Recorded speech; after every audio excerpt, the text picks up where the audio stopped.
Hey, how you doing? It's Clayton here from howtodrawcomics.net and the How to Draw Comics Academy. And in this lesson, what we're going to be learning about is how your characters consistent when it comes to drawing them in your comic book sequence. A lot of art. I'm sure you have a really cool ass looking character and you draw them really, really well in that first panel. And then next panel that they're featured in, you try to construct them based upon the previous design that you had, yet it just you compare the 2 and they just don't seem to look like the same character. There's inconsistencies instead of consistencies. And the thing is that the reader, if they're looking at your comic book and they experience those same inconsistencies, what's gonna happen is their suspense of disbelief is going to break because they're gonna see a glitch in the matrix, essentially. The whole point of being a comic book artist is to draw awesome enough art that we manage to pull the audience into our stories and somewhat hypnotize them, keep them there in a trance. But the moment that they notice a inconsistency or something that's drawn wrong, something that doesn't quite make sense within the context of the rest of the stories that they've been experiencing, that suspense of disbelief is destroyed. That's why it's so important for us to be able to draw our characters consistently from one panel to the next. I mean, the other thing that it leads to is just downright confusion if you can't pull this off correctly. Before we get into it, I'm going to say a big hello to the chat joining me live for this lesson. Thank you so much for being here. Right now, we're streaming across the How to Draw Comics socials on X, on Twitch, on even on LinkedIn, Facebook, YouTube. So be sure to drop in and say hello. And if you like more comic art lessons specific to aspiring comic artists, then I highly encourage you to check out the How to Draw Comics Academy. We got a link in the description. We got a link pinned to the comments section. Guess what? For just $9 a month, you can be getting weekly comic art lessons just like the one that you're about to experience. And I mean, isn't that the dream, right? I mean, and as an aspiring comic book artist, that level of comic specific education for such an incredible price, it's something that I wish I had when I was coming up in the game. I can tell you that, and that's exactly why I created it with the How to Draw Comics Academy. And if you want to take it a step further, of course, you can sign up to those higher tiers in order to get personalized feedback from me on the art and the practice sessions that you're doing for those lessons. So we like to keep it full circle at the How to Draw Comics Academy. Learn, put it into action, and then get the feedback on it. That is the full circle, I believe, of knowledge assimilation and the best way to level up your skills quickly. All right, well, now that the pitch is over, it is time to say hello to Giovanni Mills. Giovanni's already part of the academy. What's up, Giovanni? I hope you're feeling good, feeling inspired. We have Aaron Johnson. What's up, Aaron? Great to see you here. Hope that you're feeling good, ready to do some drawing. And then we also have Efrain. Hey, what's up, Efrain? I hope that you're doing well, and I also hope that I'm pronouncing your name correctly. Okay, awesome. Wonderful to see you here. Let's get this show on the road. Without further ado, let's get started. Be sure, by the way, to drop your comments and questions into the chat, and I'll be more than happy to answer them at the end of the lesson. That's what I'm here for, and that's the beauty of doing this live.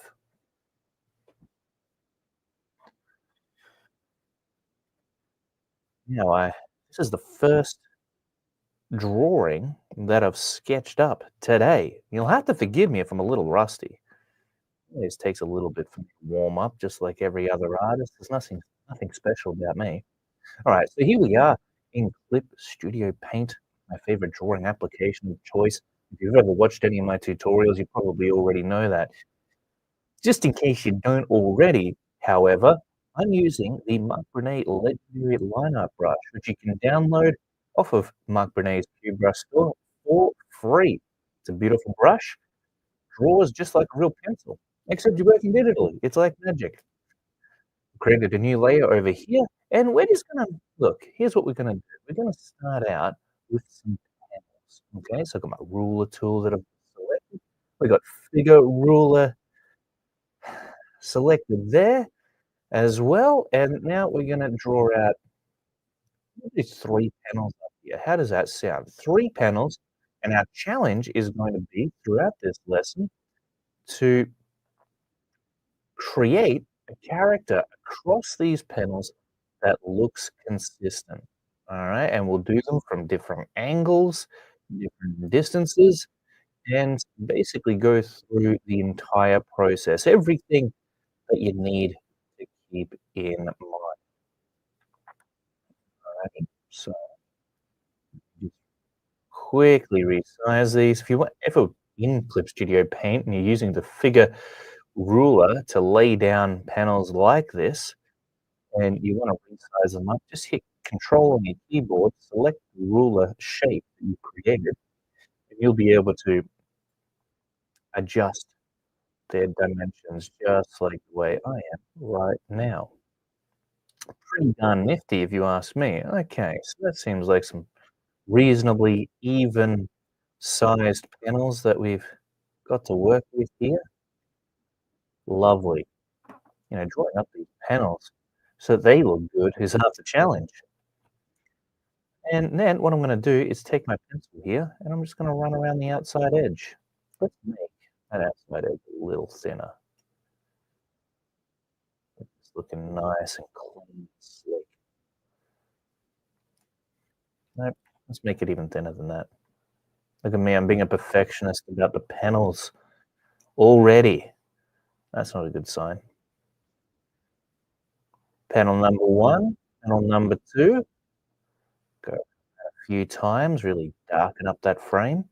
And then panel number 3. Here we go, done and dusted. Pretty awesome. I used to, once upon a time, try to challenge myself to draw this kind of thing freehand. Kinda silly waste of time when you think about it, when you've got these tools at your disposal. You may as well take advantage of them. Okay, now I'm gonna yeah, we'll leave it at about that distance. You don't wanna work too closely ever really, because that's when you start to lose the perspective of your drawing. I'm not talking about the grid of lines that you draw over the top of a scene. I'm talking about the overall macro view of how your illustration is coming together, the composition of it all.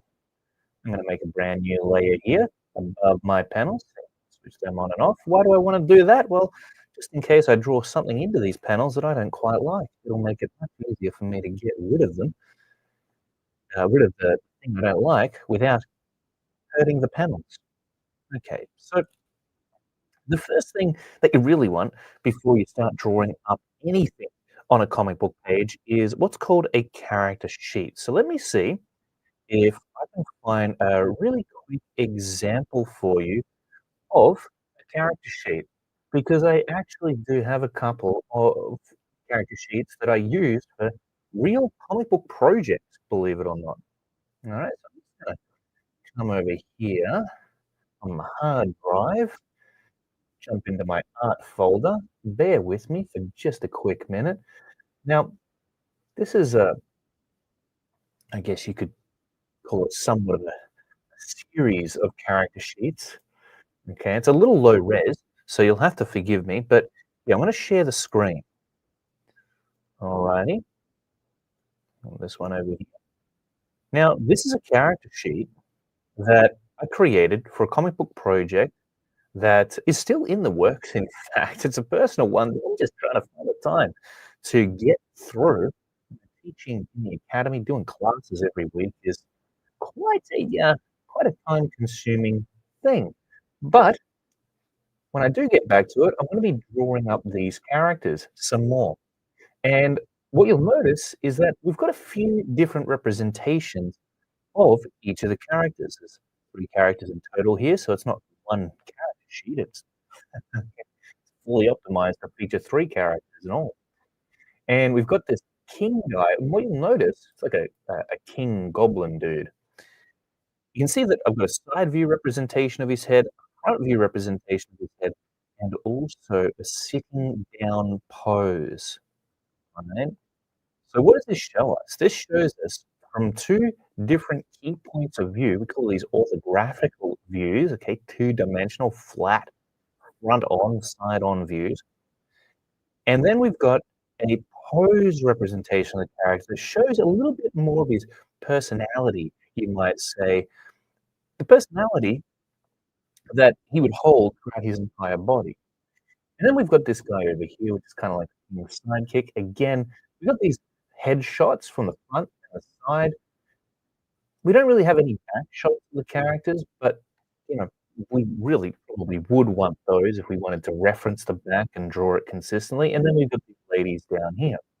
So this is just this is a super thorough example of what you'd expect to have for a comic book character sheet. However, it does give us a decent amount to work on. In fact, all you'd really need to keep your characters reasonably consistent is just one key point of view, something that you can reference. That's what a character sheet is. It is something that you can reference that has all the primary details visually represented for that character that you can look at and refer back to as you're drawing them up throughout your comic book. Because the thing is our brain can only hold so much within it at once. And trying to recall every single little detail about a character is just, well, it's not going to happen, especially when you're sitting there trying to figure out how to draw the thing in the first place. So having that reference there just it makes it easier to ensure that your characters do have the consistent design elements incorporated in them that make them look like who they are. And that goes for the proportions of the character, it goes for their design, obviously. But also on top of that, as you can see here, the full body representation of these characters, it goes for their body language too. Believe it or not, we will often, if we're walking down the street and there's someone who we know, will recognize them first and foremost through the way in which they walk, the way in which they hold themselves, their posture, before we recognize them through anything else. So it's a powerful thing that we're talking about here. Right, let's get back to the drawing. Okay, let's get back to the fun stuff. Head, share my window once more. Alright, that's the one we want. Sweet.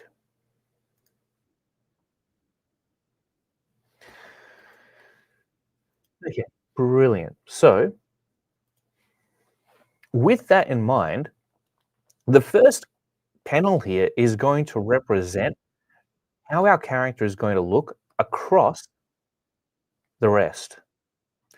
Ideally, we would have a character sheet that we were working from, but we don't. We're gonna create a character from scratch here and use that as our example. So the only question is, what kind of character are we gonna create? Should we make a man or a woman? Um, what kind of mood am I in today? Let's go for female character. Okay. So we're gonna draw out like a bust shot of a female character, and I think I'll pull the camera back somewhat just to give us a sort of establishing shot that shows a little bit of the background as well as her overall design. And the thing that I like to do, by the way, when it comes to laying out a comic book panel, is I can visualize it broken up into thirds just to keep it well composed. Okay. By that, I just mean, all right, we'll draw a third there and a third coming down here. It's kind of where I'm trying to put her head is on the third line. And then we've got another third there. We should be equal thirds, but as you can see, I'm not very good at cutting this thing up into equal thirds. So I just kind of eyeball it and yes, which as an artist, you sort of want to do just to keep things fun and creative and interesting. you don't wanna always get it right and perfect 100% of the time. I'm gonna use a very basic football shape, lay in her head. I want a nice dynamic pose, so you can see how her head is almost tilted that way. I'm probably gonna have her looking in a downward direction on that angle, which means I'm going to have her body, let's see now, I'll probably have her body, yeah, we'll have it tilted in this direction. You'll notice that the shoulder tilt is angled in the opposite direction to her head there. That creates an instantly dynamic character. Now, this might be a little light for you to see, and that's intentional. We wanna draw out our initial sketch lightly. Why is that? Well, it's because, there's gonna be changes inevitably that we need to make here, and if we've really plowed that lead into the page, then we're going to find that it becomes much more difficult to erase that and start again if we do mess it up. Now, the other reason is, since we're working digitally here, we don't have to worry about plowing lead into the page. Um, it makes it so much easier to draw over the top of. If I want to refine any of these lines, I can just use a darker line to go over the top, and you'll notice that the darker lines really that start popping forward. So work lightly. There's gonna be mistakes that you make. In fact, I would say the only way sometimes to come up with an amazing piece of work is to fail your way there. I mean, that's my secret technique, everybody. Okay, so you can see that her hips are actually tilted in an opposing direction to the chest, so we've got a lot of movement here. We've got a nice full rotation. The pelvis is basically rotated in the opposite direction to the head there. So that would say that no, that suggests that she is leaning on this leg here. So sketch that out. Again, we're doing this real lightly. Keeping it fairly neat, though. Usually I'm a little messier than this. I hope that doesn't come back and bite me in the butt.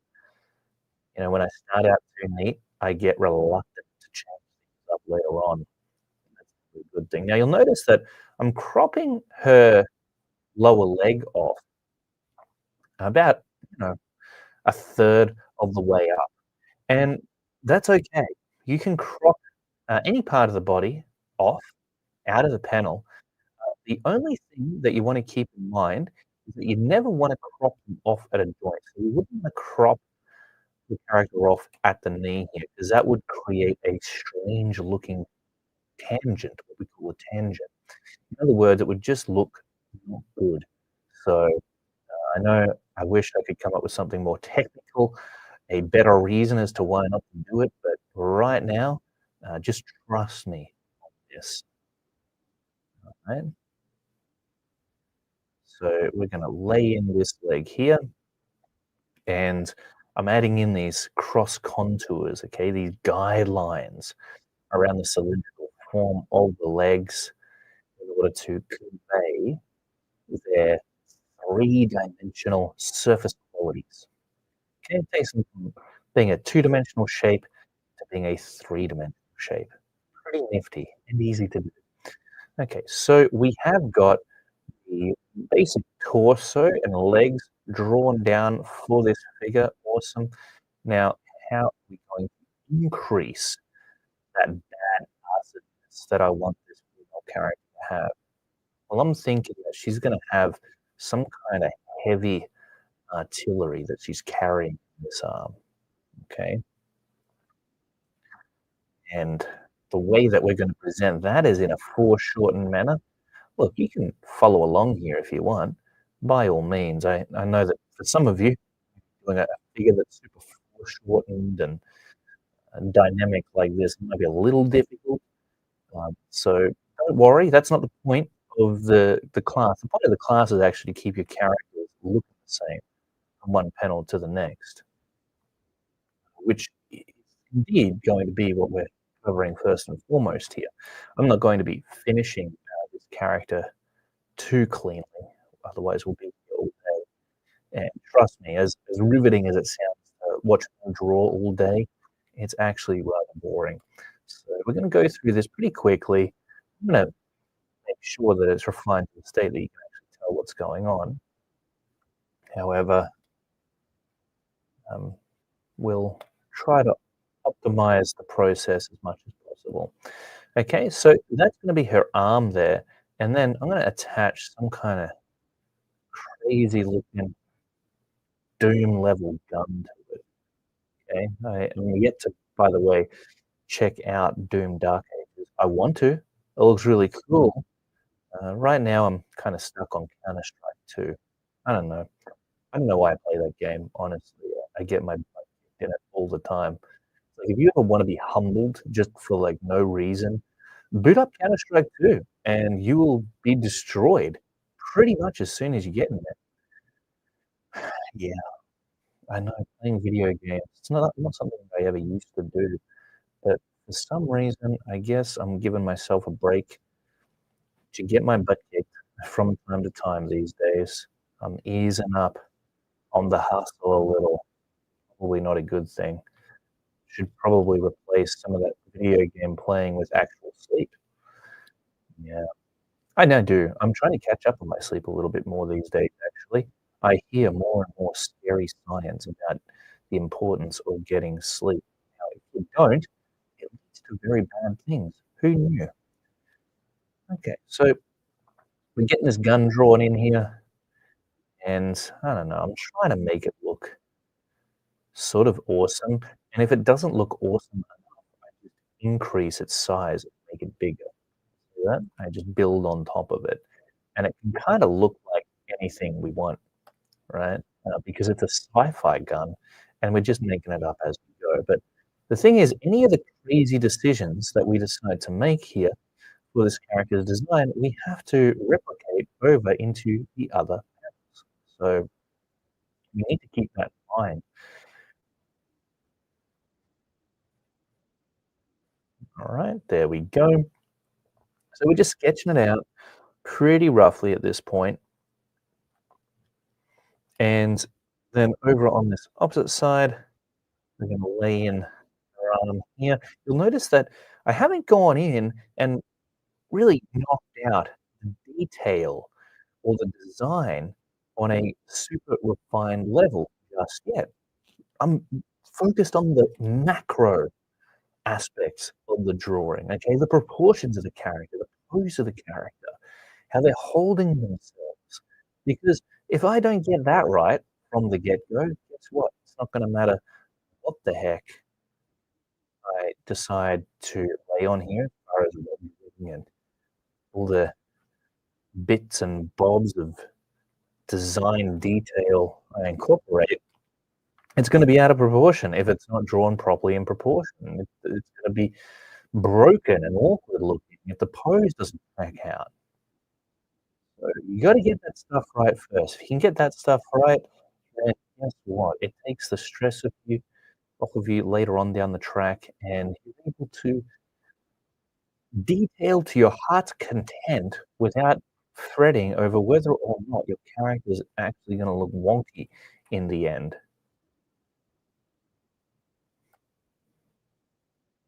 Okay, there we go. So giving her a little bit of a fist pump there.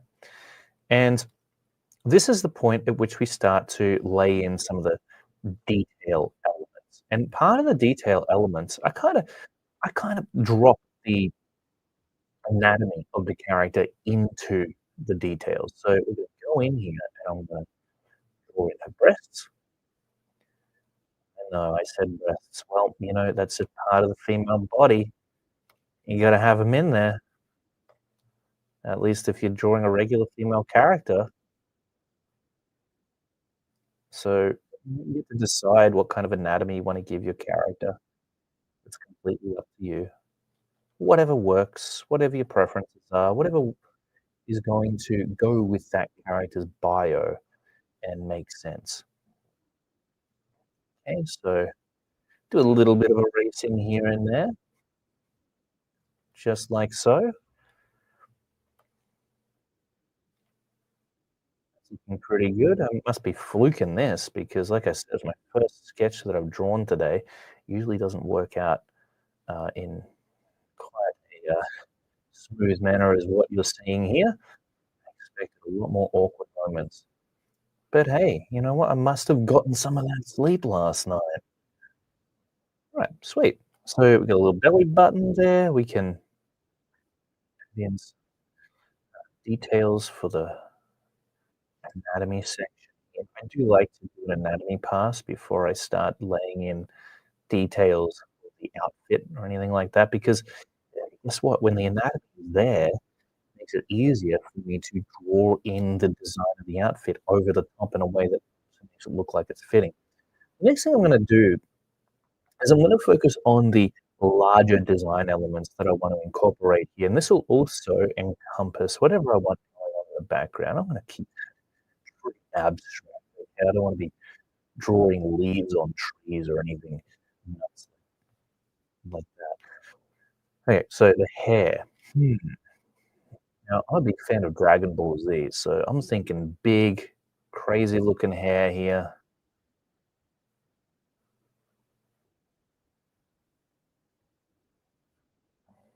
Go for a Beasley-esque badass appearance for this lady. Okay, we're going full 80s here.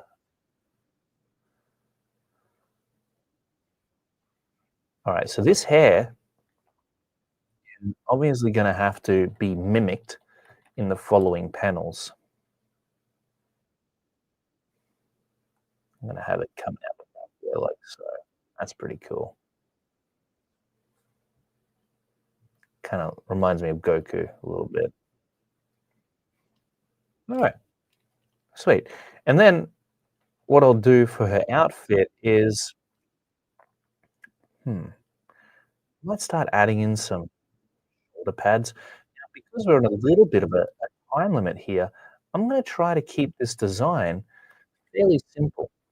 So we're going to focus on large shapes with minimal interior detail inside those shapes. I say that now, but me.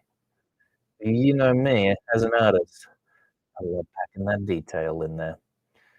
Okay, so we'll go in and maybe add in some spikes like that. Beautiful.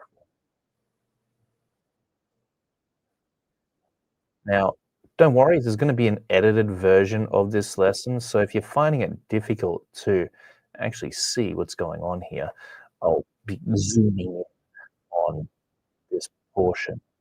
I'm recording it in, well, 4K, believe it or not. That's the kind of quality I like to deliver to y'all. Alrighty, there we go. Spiky looking shoulder armor. Next up, I'm going to create a little bit of a belt thingamabob. And we're mixing this with sci-fi, so it's gonna be a bit of a mixer, a sci-fi here. Alright, there we go. Lay in strap across the chest, and I'm gonna have a strap running down her body here. Although, you know what? I kinda wanna show a belly button for some reason. I feel like that's an element that I wanna have incorporated, so I'm just gonna run that strap down to the top of the rib arch. And these spikes, you know what? I don't think they're sci-fi enough. They're looking a bit too medieval. So see how easy it is for me to just erase those? Didn't put too much time in them, didn't spend hours getting them 100% perfect, and for good reason. Now, it might even be better to just keep the shoulder pad like this for our example, since we are trying to keep this somewhat timely for the demonstration. Alright, sweet. And then this, upper area will yeah, that looks good. Hey, we're on to something now. Hey, nice. You never know what's gonna happen. You just start laying down lines and before you know it, You've got something that works. So next we've got this strap that we're going to add in around the underarm, get that incorporated. Think about when you're designing a character, how does it function? The costuming, the hair, the cape, the how are they gonna move with these different assets? Mm, and now as for her, the rest of her outfit, we're gonna bring it up, and then we're gonna bring it around like so. And I'm thinking, what could be cool is if we add these little tags, like elements, onto the sides of her outfit there. I think that could be good. I'll do that around her shoulder pads too, just at the end.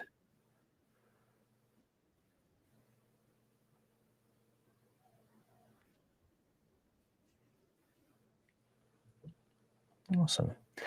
And then over on this side, yeah, we'll add in another shoulder pad. We'll make her a symmetrical character. Race around here, yeah, that, and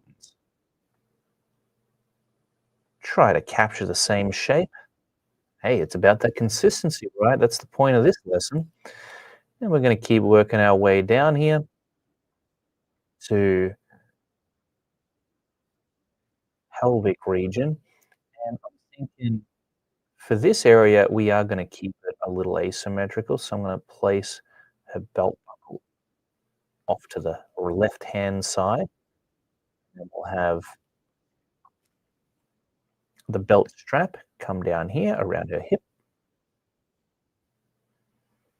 Now you'll notice I've drawn it straight across there. Really, what you want to do with straps is take full advantage of them. And by that, I mean you actually want to wrap them around the body in order to describe that three-dimensional form it's sitting on, just like we did with the guidelines that we placed around the forms earlier. Okay. Then what we're going to do is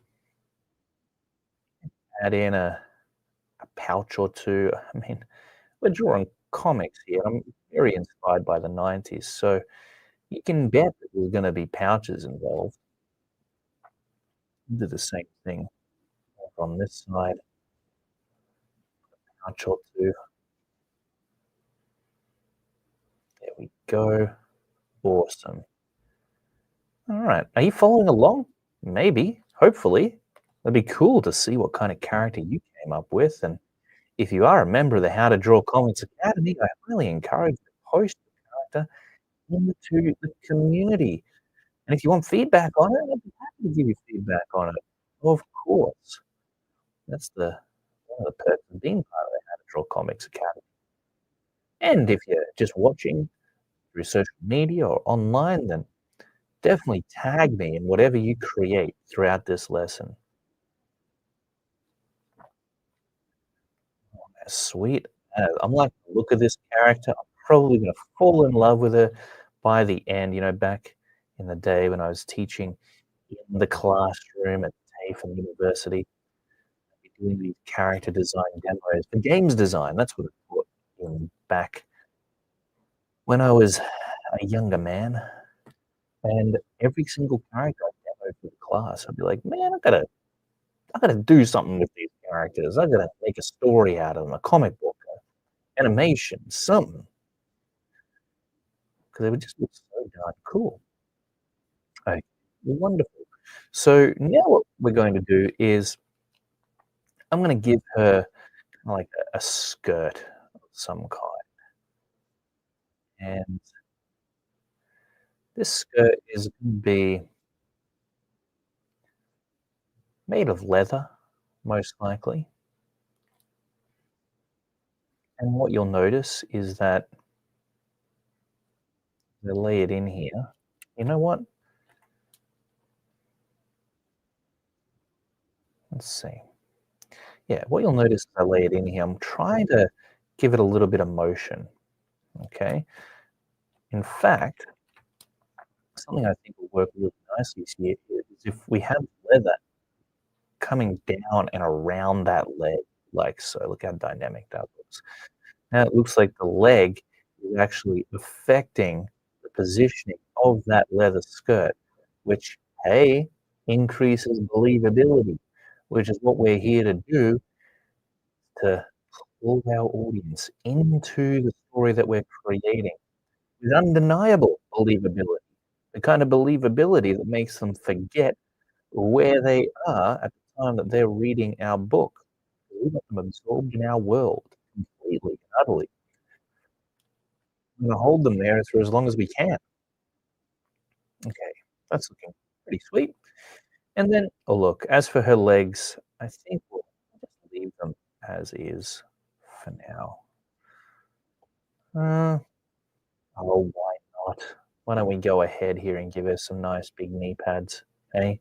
Why don't we have a little fun with this? See that I just can't leave it alone. I was gonna leave it alone, but I didn't. I decided to take it all the way. So we've got a pretty interesting design going on for the character. What I'll probably do with the breastplate is add a few spikes to it as well, just to finish it up. Not spikes, these little circular indentations. I think they're pretty cool.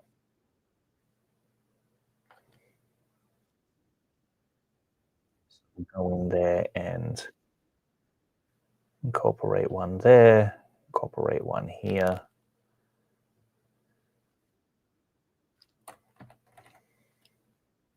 Yeah, or not. Let's just leave it like that. And then down here with the knee pad, we'll go ahead and add these little circles up the top. Leave the bottom fairly bare.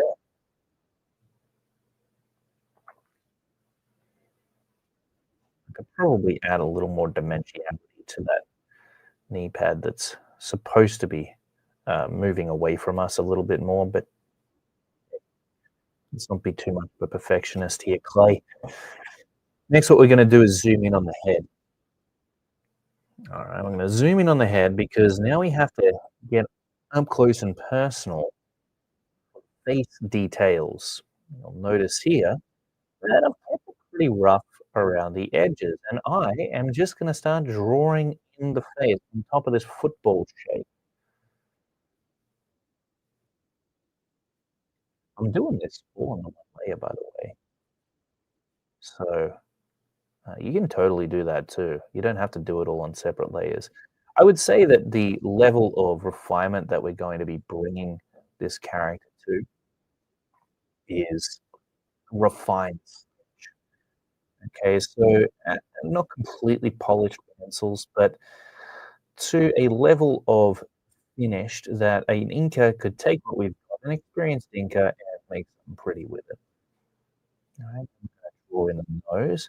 See, the thing is with this football shape, it only needs to represent where the head will roughly be, but then I like to, my little secret, I like to draw in the facial features and then just redraw the outside shape of the face around. That just enables me to get a face shape down that's gonna be complementary to those facial features, but we are going to take a look at the facial proportions in just a minute to make sure that when we draw this character into the next panel, that we're actually drawing her in a way that is going to be consistent with what we've done here. So we can be random, we can be crazy, we can get as creative as we want first panel. Okay. The only caveat is that we gotta make sure we replicate it in the following panel in a consistent manner. Okay, so all those clothing design attributes that we incorporated, all of that, I'm gonna make sure that it's present there in the following panel. Okay, so draw this beautiful cheek of hers and chin down here. Okay, I call this the Eggman method because the head starts out looking like an egg. And look, this might not necessarily be the best approach for a beginner just because they may not be familiar or be able to visualize how it should look in 3D.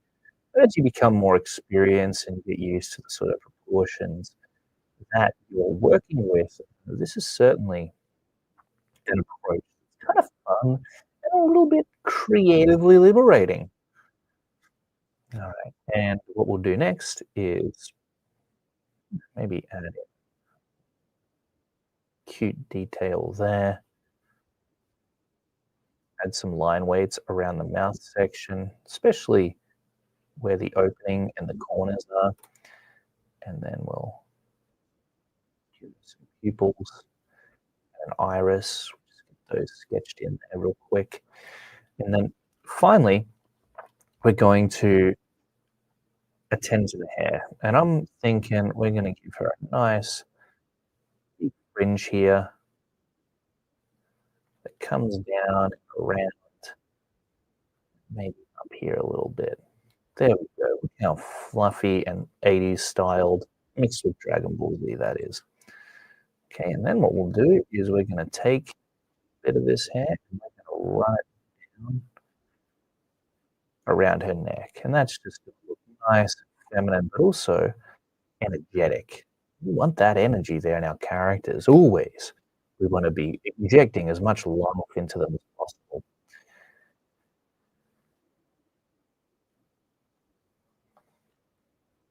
I'm feeling some instincts here. All right. Now, as an artist, as you practice and draw, start to pick up your own instincts. My instincts tell me I want to incorporate a little bit more buffiness within the hair up around this region, which is exactly what I'm doing. Okay, so that's looking very nice. Pretty happy. I don't know why things are going so smoothly in this demo. I must have really gotten a decent start last night, apparently. I've been practicing my drawing in my dreams. Okay, sweet. So we're gonna zoom out a little more here. And now this is where we refine the character somewhat. Okay, so just gonna go over the top real quick. Remember, this is a refined sketch, not a refined masterpiece that we're drawing. Again, for the sake of time, I'm expecting this demo to maybe go for an hour or two. All right, so get comfy, make a coffee if you like, and let's draw some consistent looking characters. And this is how I would typically draw out hair, by the way, and style it. I'll sort of lay down a basic shape. As you'll often hear artists say, I'll start kind of figure out molds together. Like, where's this fringe coming from? Coming from this section of the hair in the middle? I don't know. I just experiment and I try to figure it out, and eventually it'll sort of starts coming together. Well, the message really that I'm trying to get across to you is nobody knows what the heck they're doing as an artist. They just sort of, well, the good ones at least, I think, fumble their way there and end up with something cool. You have to be willing to experiment as an artist. Like, be willing to mess up and make mistakes. The reality of any illustration you set out to create is that it's gonna go through an evolution, a developmental cycle, and you need to be open to developing it indeed. It's not gonna look the way that it ultimately ends up being in the end, right at the very beginning, okay? It's a journey that you're gonna go on with your art. So embrace that and know that it doesn't have to be perfect right from the get-go. I mean, my goodness. Can you imagine putting that much pressure on yourself right at the start of an illustration? I mean, how the heck are you gonna have fun drawing when you're expecting to just be perfect right off the bat? It's not gonna happen. It just won't happen. That's not the way that art works, unfortunately. It's just it's more mystical than that. It's sorta magical. It really is. It comes to you. You kinda have to just be in the moment and go with the flow. Now you have a plan, you have a direction, but just think about this lady that we've drawn up here. had no idea what the heck I was gonna create. Now we've got this beautiful looking lady character that, you know, maybe I'll create a comic book out of her one day, a fully fledged comic. Just imagine that. Or maybe you'll get inspired by her and come up with your own medieval/sci-fi looking character. And I guess, you know, I did mention Doom Dark Age, didn't I, at the start, which is indeed sci-fi medieval funny. But yeah, you just never know what will come of the first line that you lay down onto the page. So be okay with not knowing exactly where it's gonna lead, because it might lead somewhere much better than you could have ever imagined in the first place anyway. Have a general idea of what you want, so you're on a mission, you got some references up, but then you gotta let go a little bit, okay? You gotta jump out of the pilot seat and let your creativity take over somewhat. And I know that seems really airy-fairy and probably doesn't make a whole lot of sense. It seems like a total cop out, doesn't it? But how do you actually do that? Well, I think that the best way to do that is to have fun with your art. You know, as you're drawing, turn on a nice track. I like to listen to at the beginning of a drawing ambient tune, kind of set the mood of whatever subject it is I'm tackling. Or I'll start out doing a drawing like this, where I'm talking to an audience of people, kind of distracts me, so I don't focus over hard on it, trying to make it in the because you just gotta keep that pencil moving, right? Like, I can't just sit here and correct anything, uh, for too much of an extended amount of time while I'm demoing it in front of you.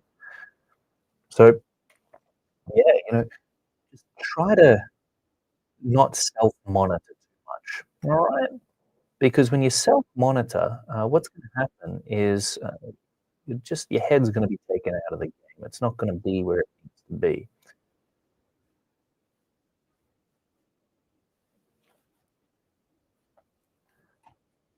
I'm just going around and I'm solidifying this hair. You know, the secret to creating a rough sketch that I find is just to get those light weights in there, defining the key areas of the drawing. So I'm getting a few in around the hair here. You know, maybe this character will become a cast member in the comic book that Corey and I have been talking about getting our talent together to work on. Uh, Alpha City. Yeah, I know. It's another comic book idea by the Button Bros. But, we've been talking about it, and it's actually a pretty cool idea, believe it or not, and we think we can come up with something pretty crafty that, yeah, you would probably dig a lot. At least that's the hope. And I can see this lady being in that. Maybe we should develop her further. See, I said I'm falling in love with this character. It's just like back in the day when I was teaching the students live there in I'd come up with a cool character to show them, dreaming of the stories that they'd take part in. Exactly what's happening here. Can't escape it. I love character design. It's just so cool to watch a character come together to somehow just manifest from your imagination. I mean, there's no other feeling like the power to be able to do that as an artist. I mean, heck, that's one of the key reasons that I love being an artist. One of the reasons I love drawing is to take a thought, idea, and then show other people that idea in a tangible way, visually. The visual sense, it's the most powerful sense that we have. I mean, take away your eyes and I mean, it's well, it kinda sucks, right? Like, you can appreciate brilliant art, you can appreciate nice, scenery and whatnot. Now, if you don't have sight, you'll have to forgive me. Sure, you still have a nice and wonderful experience of life in your own way, but you get my drift. Having sight is a good thing, and the visual experience of life is, something that is undeniable, and when you can tap into that as an artist and show people what it is you've got going on inside your mind. And, hey, I guess it's not confined to visuals, hey, it's you've got music artists out there certainly express themselves through their music. So, I mean, I guess creativity in general is there to stimulate the senses and give people an experience, which when you think about it, because reality is perceived through the senses and really nothing else, at least physical reality, you're ultimately giving them an altered level or an altered experience of reality, aren't you? When you create something from your mind to show them. Pretty cool. Pretty darn cool, and it is an altered experience of reality, especially when you put a comic book that you've created in their hand and they get completely drawn into it, and they're seeing themselves as the character. I mean, how awesome is that?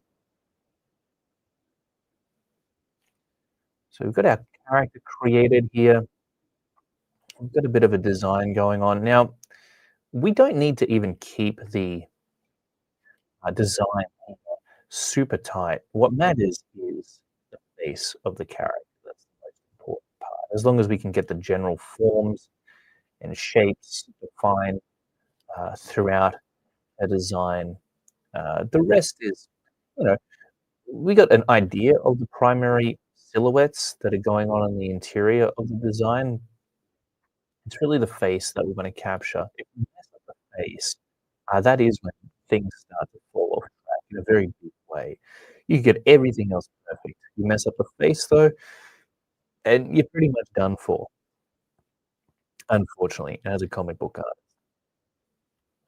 I'm gonna show you, a trick here in just a moment, that I've observed from good old Frank Frazetta for the back, and I just find this to be amazing. In fact, I notice, Mark Silvestri uses it a lot too, and you know I'm a fan of Mark Silvestri. Love Mark Silvestri's stuff. Now that's 4 fingers, isn't it? Like, not getting too fancy on the hands. Yes, hands are difficult to draw even for me. So I'm gonna just sort of fudge it there and pretend like no one noticed. We got a bit of a gun going on. I'm just gonna go around the outside edge of it, define the larger shape, capture the silhouette, and then we will do the background. Zoom back out, do a little bit of erasing. Let me get this lined up again. Okay, good stuff. We got some hair down here that managed to make its way, uh, from the top of the head, so we'll refine that a little. Look, drawing hair is time consuming. There's no doubt about that. So if you do decide to draw massive hair for your characters, just keep that in mind. Okay, cool. That'll do for her hair. We're gonna call this guideline that we incorporated into her leg earlier, we're gonna call them stockings. You can have some whole stockings. There we go. Make 'em real torn up, tatty. And there's other things that we could incorporate into this skirt, by the way, that would make it look even more leathery and whatnot. We could add in a straps across the side as well. So check this out. This is a fun little technique I like to incorporate from time to time. All right, so once we've done that, we can go ahead with the eraser now and just get rid of those lines in between. Produces a pretty neat effect. Makes it look more detailed than what it actually is. All right, there we go. And now these breastplates, I'm not all that happy with.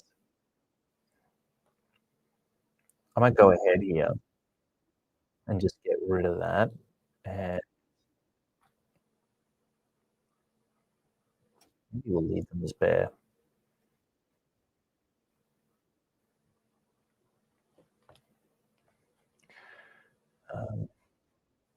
We could have a lining up the top potentially. Yeah, that'll do. How about this? We'll create some more of that effect there that we have going on around the skirt. That could be a cool little contrast design there. Middle the metal. Nice one. Then down here, one thing that I like to incorporate into characters sometimes is big boots, especially female characters. So make their bodies nice and delicate looking, but then I'll give them big, crazy like armor. I always find that that contrast to be very aesthetically pleasing. In fact, any contrast that you can create for a character is going to be something that draws the attention of the eye. People like it for some reason. People love contrast, uh, whether it's contrast in value, contrast in shape, contrast in anything you set out to draw. So this is going to be fairly ambiguous, the design of the boot. Obviously, if you had to redraw them out, you would want to have a proper idea of what this design entailed. I'm not going to show the boots again in this sequence, so we're just going to do something a little crazy here, okay? Something that looks cool, but doesn't actually make any sense. Now, that's a note that you can take from Kim Jung-ji's book right there, is he would just sort of draw stuff that looked like it was something, and oftentimes it was something, but it wouldn't necessarily be accurate. Sometimes it wouldn't even make sense, but it looked cool. The rule of cool, we're talking about. Wonderful. And then we'll draw a little bit of a rim around these knee pads, over the leg once more. And now that I'm looking at the head from a distance, you can always incorporate some additional line weights there to make things stand out. Maybe add in a strap over her hips here. That could be a nice little touch. Am I right? There we go. Beautiful. And do some erasing, just polishing up the anatomy. Look at those lovely wide hips. Now, I didn't intend to draw a fully fledged character design here today, but I guess it's a bonus, and we can do it because, I mean, this is the example that we're going to use in order to draw a character consistently from one panel to the next.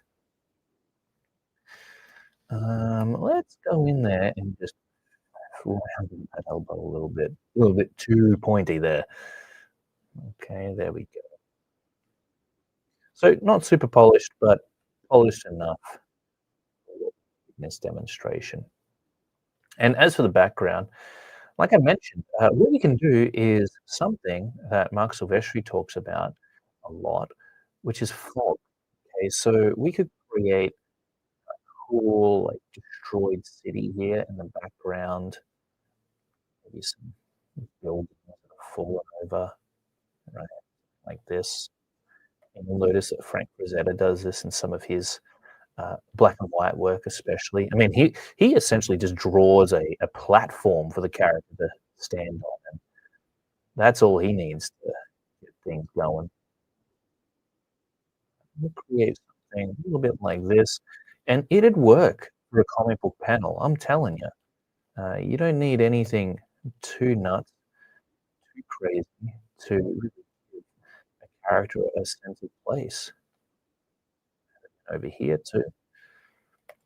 And so what we're gonna do is we're gonna, like, detail out this section a little bit, but then down here, we're gonna leave it bare, baby. We don't need to worry about that.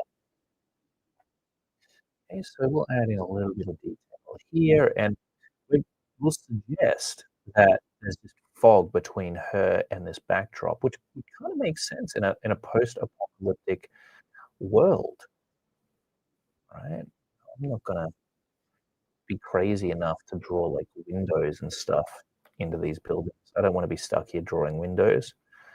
I don't like drawing cityscapes, if I'm being quite honest with you. So, Corey and I did do Alpha City, what would happen is you would see a lot of rubble, a lot of ruins, and it would look much cooler than just a cityscape. That's what I can tell. All right, so broken buildings in the backdrop there kind of suggests buildings without needing to add too much detail to them. We don't want to draw a whole lot of attention to the backdrop anyway, because the thing is, that would take focus away from the character. We want the audience's focus to be on the character, okay? So just be mindful of that. You see artists who go nuts on the background and just detail it to the max, and what ends up happening is your eye doesn't know where to land. There should be a very clear hierarchy visually on your comic book page as to where you want the reader's eye to wander.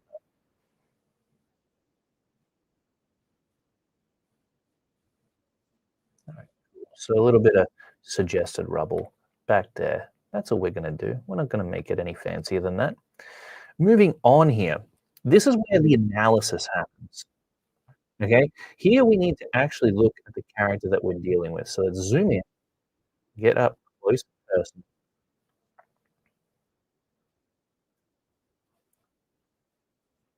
center this on the screen, and take a swig of hot cocoa here. It's important to keep hydrated as you draw, or caffeinated in general, one of the two. Okay, so let's take a look at this character a little more closely. And the key things that I want you to focus on, it's going to allow you to draw your character consistently from one panel to the next.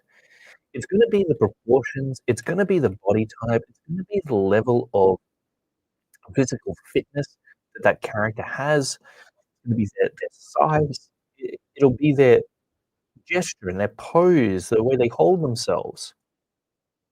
These are things that make a character look consistent from one panel to the next. So let's write some of them down, okay? So we're looking at proportions first and foremost. Proportions. Write this into the fog. Proportions. Pose. What you're going to notice is everything I'm writing down here are macro considerations. Sil. See if I remember how to spell silhouette. I probably don't remember how to spell it, but that silhouette just means shape, okay? Shape of the character's overall design, their hair, their costuming, that needs to be intact. Next up, we have the body type. Body type, okay? If they're a cushiony character, then you need to draw them cushioned in every panel. If they're ripped and they're bulky, then you need to draw them as ripped and bulky in every panel. If they're skinny, then you need to draw them as skinny in every panel. Does that make sense? And of course, finally, design. Design is pretty darn important here. Design. Proportions, body type, pose, these are all to do with the physical body itself. Silhouette and design are to do with the design of the character. Combine those things, and you will have, my friend, a very close to exact replication of your character. So let's draw out a close-up presentation of her here in the next panel. To do that, I'm going to zoom out once again, especially when it comes to faces. Look, if you're working zoomed in right up close to the face, you'll find that if you zoom out, it's going to start looking whack. Now, before I use a basic oval shape in order to establish the face initially, and that can work quite well. Another way to do it is using the Loomis method or a derived version. Does that make sense? Derived version of the Loomis method. A derivation isn't a word, I think, so I can't use that. A derivative.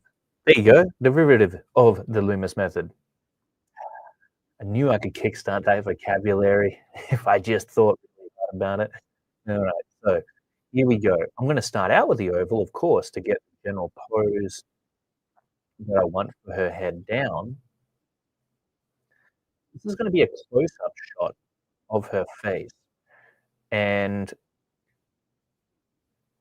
what I'm gonna do here, you'll notice, is I've got the axes of the head angled, and we're gonna be looking up at it, alrighty? So, we're gonna have her facing straight forward toward us and looking up,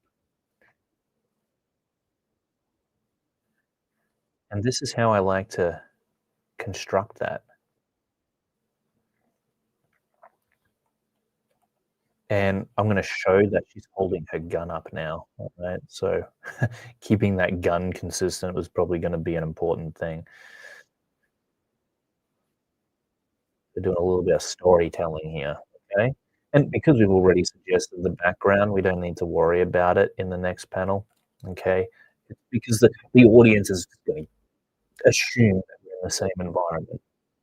That's the secret no one talks about when it comes to comics, is that you don't have to do a background in every single panel. Get one good establishing shot in there, and you'll be good to go. Okay, next up, we're gonna establish the nose. So this is the general proportion. Now, good thing for our character here is that he's got pretty average proportions, right?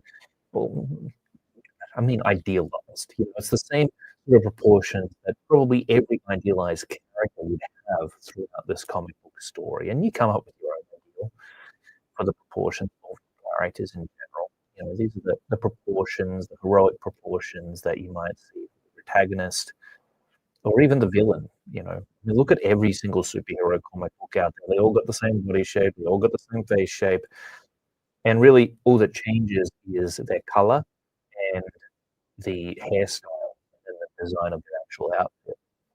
So we're lucky here. We really just need to keep in mind the idealized proportions for the face in order to get it looking right. And the way that we break up the face here, so this is our oval. I'm probably actually going to stick, to be honest with you, this big man method for the next headshot. With the nose here, and taking into consideration that we're looking up at the face now, we're gonna move the nose up a little higher. Now, usually, what you would find is that between the brow and the bottom of the face, the chin, we would divide that in half, and that's where we would find the nose position. But because we're looking up at the head, we're gonna experience a little bit of foreshortening, which means this nose positioning is going to nudge its way up higher, giving us more room, more real estate down in the bottom section. Now, in the bottom section, we usually divide this up into thirds. However, once again, that foreshort is going to skew those divisions, which means we're gonna start the first third here, next third here, and then that final third is going to be the lowest. You might find that we need to adjust the height of the chin. These are just general guidelines to give us something to work with. But you know what? At the end of the day, you really have to go by eye. You need to know what looks good. And in order to know what looks good, that's gonna come through practice and experience, right? There's no way around that.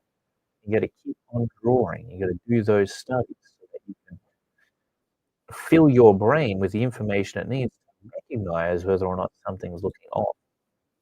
The other thing I like to place down, especially when it comes to drawing characters that I'm looking up at, is the cheekbones. It just gives me a general idea as to where the front of the face is going to be, okay? It'll be right there. And now it's time to, start drawing in the facial features. Once those are down, we'll draw in the rest of the face around those features, and we're looking at our character here as reference. We're gonna pretend that she is the character turnaround sheet, reference sheet that we've come up with to keep everything else consistent. Okay, so let's go ahead and do it. I'm gonna draw in the eyes first. I'm still keeping it pretty loose. Right now, what you're seeing on the screen in front of you, judging exactly how low these eyes need to come. Now she's got pretty, like, long eyes in terms of the horizontal plane, so we're gonna bring them over like this. And they're quite narrow, you'll notice, so What I wanna do is capture the size of her eyes here. And there's not a measuring stick that I can use. Like, I'll pull out a ruler and do some kinda crazy mathematical equation in order to get the exact sizing of her eyes that I needed to make them look right. I need to use my eyes to do that. So I'm referencing her. I'm looking over at her right now. Right now. I'm looking at this face, this beautiful face, and I am attempting as I draw this eye in, not only to capture the shape that eye needs to be presented with when we're looking up at it, but also the correct size for the character. And the size of the eye and how large it looks is ultimately going to come down to how much makeup we place around it, because the more mascara a character is wearing, the thicker the outline is around the opening of the eye, the larger that eye is going to look. That's why women wear eyeliner in the first place. And if you're a man and you wore eyeliner, then you'd get the same effect, okay? You'd start noticing that people paying more attention to your eyes. Uh, that's what makeup does, in fact, is it draws attention to oftentimes the most expressive facial features. So the eyes and the lips, you get mascara and eyeliner. And then, the foundation and whatnot, that gets rid of everything else around those facial features so that even more attention is drawn to them. Right. So now we need to ask ourselves, what kind of emotion are we trying to show here? Is she still being mean and badass, or has she noticed something that's kind of freaking her out a little bit? So now I need to think about the expression that I'm going to give her and make sure it looks like the expression this character is actually making. Okay, so we need to recognize when we're looking up at a character that the eyebrows are going to be raised off of the eyes. Okay,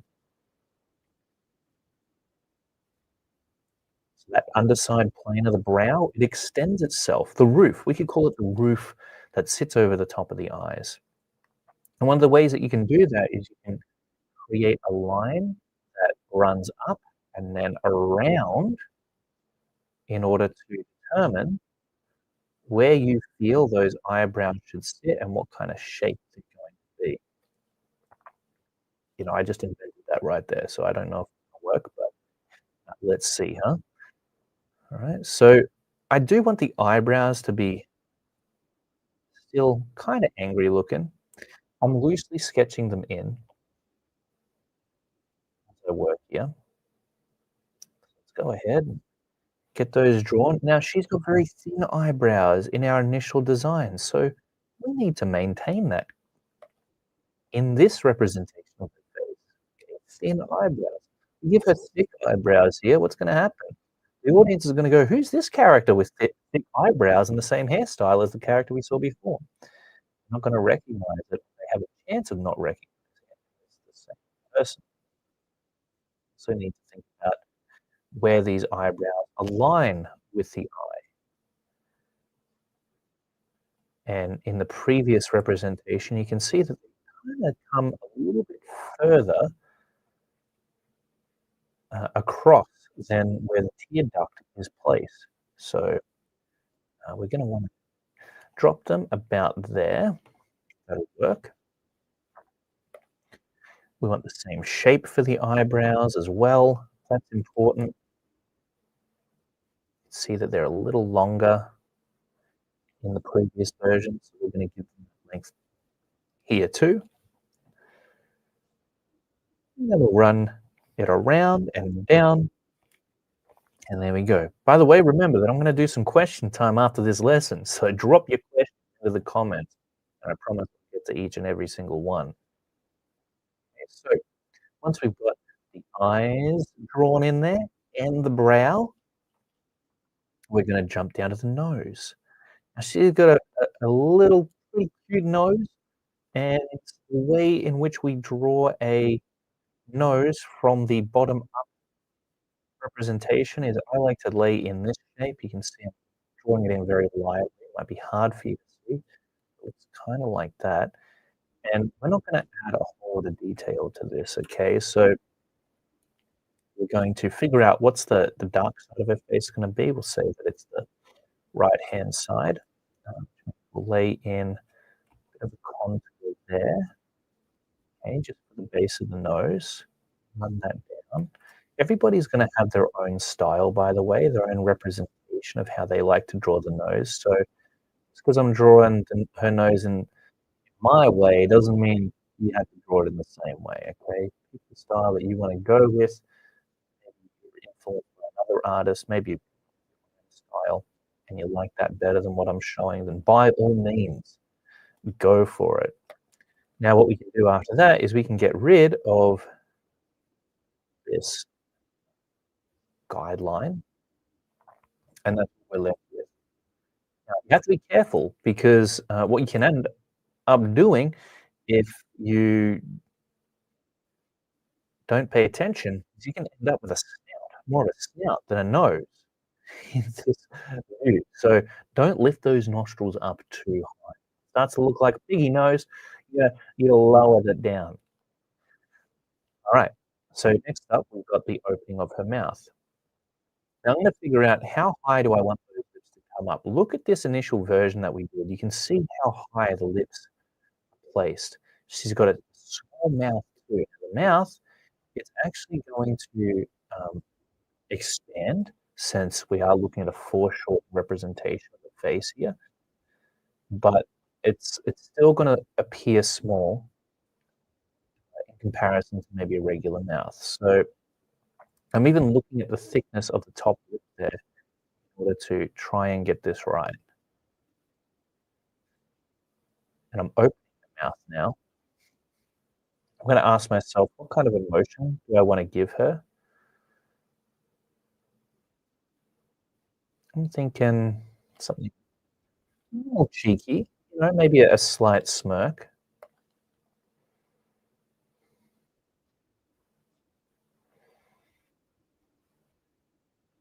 We curl up the corners of the mouth somewhat, and you can see that that roughly looks like um, the size her mouth needs to be.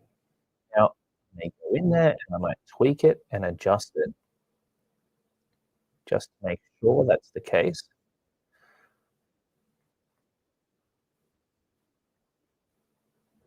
We're gonna have her bottom lip placed in, of course, too. So let's get that down. And you'll notice at this point with the egghead uh, outline sketched around her facial features, it doesn't look much like her at all.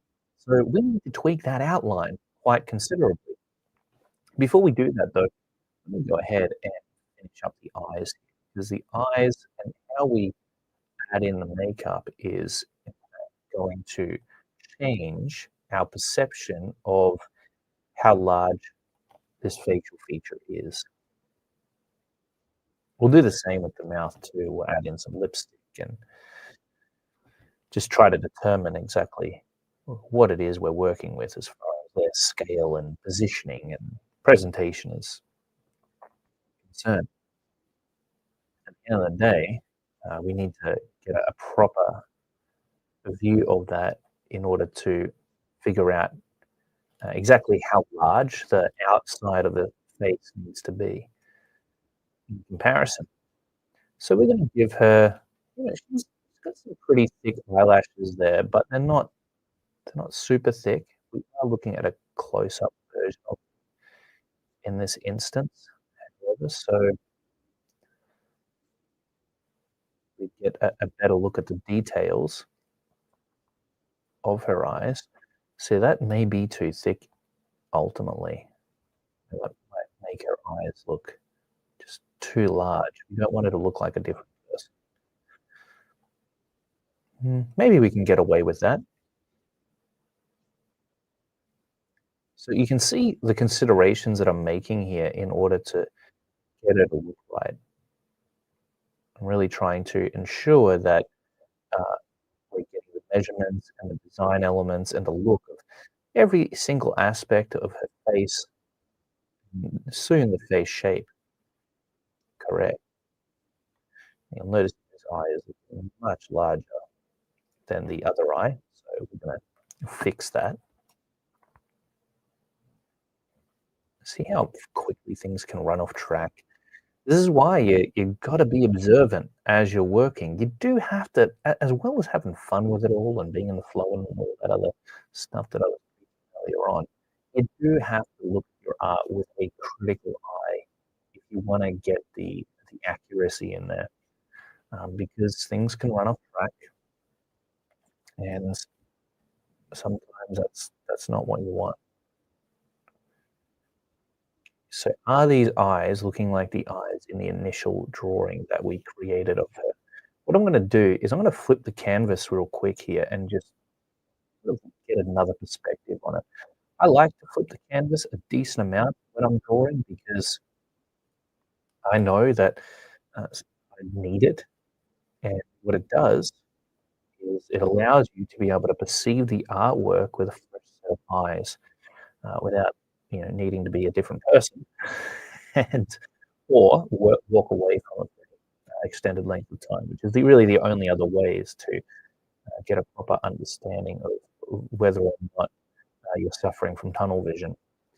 Okay, so what we're going to do next is just pull out this eyebrow a little further.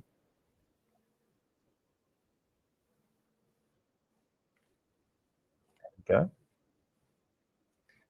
And I'm flipping the canvas constantly, by the way, when I'm actually drawing out a page for real. I'm not doing it too much here because I don't want to disorientate you, obviously, because this is a close-up presentation of her face. We're going to get a little bit more detailed with it. I'm going to get a few more sketchy lines in there around the eyes just to give it some depth. And let's see now, I might also extend just the end of that eye a tiny amount. All right. Well, there she has these little kind of rendering underneath her eyes there. So we'll get that drawn in like so. And then we're going to switch back. I'm going to select her mouth here and in fact raise it using the move tool right now in order to just nudge that up against the nose. Believe it or not, what you'll find is there are some angles of the head that you can observe it on, which will cause the nose to be up the top, like protruding beyond the top of the head. So that's how crazy you get. Okay, now as I was saying before, what we want to do next is reshape the face around the facial features because she certainly doesn't look like the character she's supposed to be just yet. The first thing that we're going to determine here is when we're looking at her face, we know that there's going to be an extension of the chin. So taking that into account, I'm going to place it around about there. And we have to also keep in mind the changes that are going to be made to the form of the jaw as it is positioned in the bottom up view.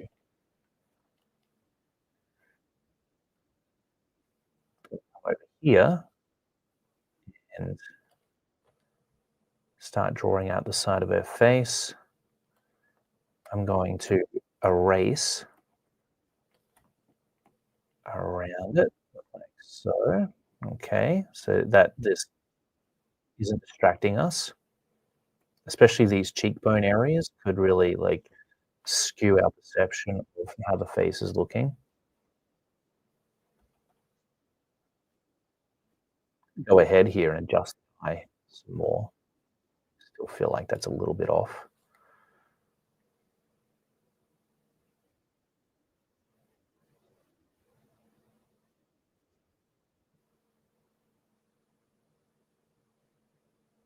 Drawing the face from the front like this can be tough. Okay.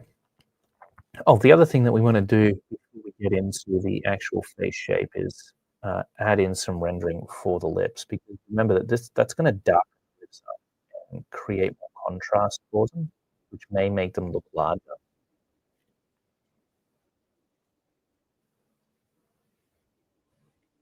We just wanna make sure that they're kept in check there. Okay.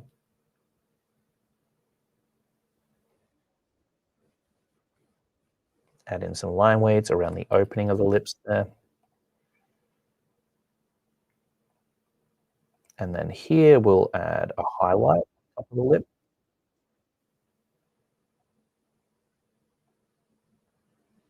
Get some place down.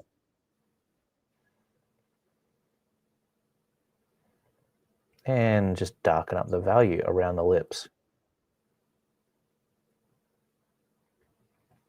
Now remember, the main areas that we're gonna be adding line weights to are the corners of the lips and then the opening. Okay, so you can see the proportions here are stacking up pretty good. As long as I can get this symmetry right, we'll probably be set for the eyes. That's looking good. Now we just gotta get that face shape happening. So let's go ahead and do that. And you can see her chin's quite pointy, and we need to, uh, what we need to do here is an estimation. Okay, we need to look at the angle that the face is on, judge exactly how much foreshortening is going to be applied to it. In other words, how much the bottom of the face is going to expand in comparison with the top of the face, and then take that pointy little chin and guess how much it's gonna scale up as a result. And I'm gonna say about this much. I'm gonna take it back to the corners of the jaw here and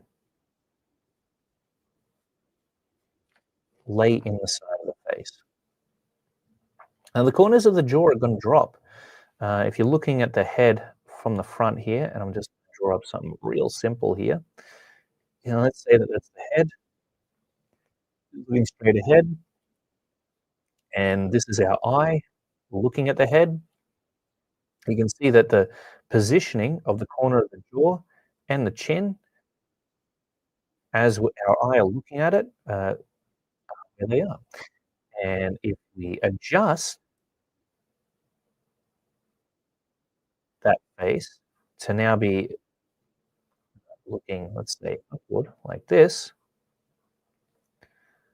what you're gonna notice is, well, check that out, right? We're still looking at it, but now the positioning of the corners of the jaw are actually lower than the front of the chin. You see that? So in this instance, in this pose, the chin is lower and the corners of the jaw are higher. However, when we start to tilt the head up, especially in those more extreme tilted positions, we find that the chin actually raises higher than the corners of the jaw. Pretty nuts, I know. Try to wrap your head around that.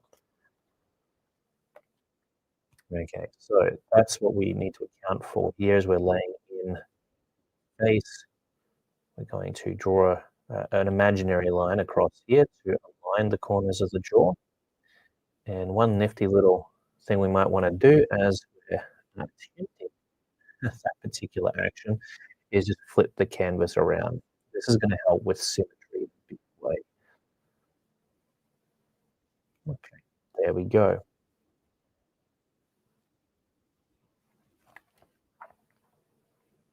So then we'll run our contour up the sides of the face there. And that's pretty much the character's face drawn in. What we can do is get rid of some of these construction lines here. And that's not bad, right? Now, once we integrate the hair, it's gonna look a heck of a lot like her, in fact. So let's just go back to these eyebrows and get those blended out.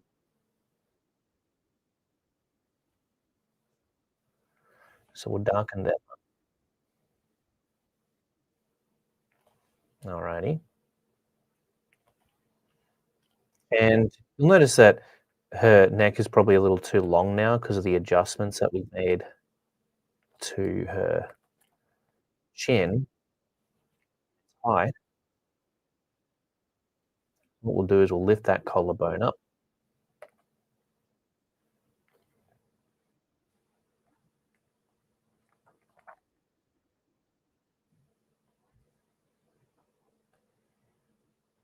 There we go.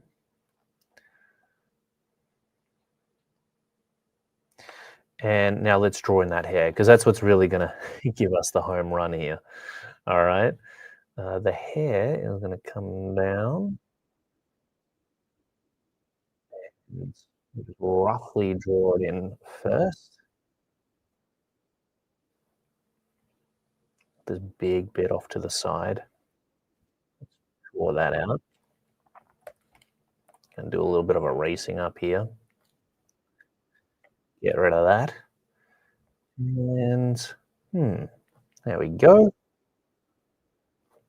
Look, hair, it looks really cool, but boy, oh boy, does it take up a heck of a lot of time. I mean, if you're looking at hours put into a drawing, the hair is definitely gonna hog up a few of them. So just keep that in mind, the next time you're gonna do crazy hair like this. You'll notice his hair actually comes out here, and look, its positioning is gonna shift, because the head has shifted, okay? The camera is now viewing it from below.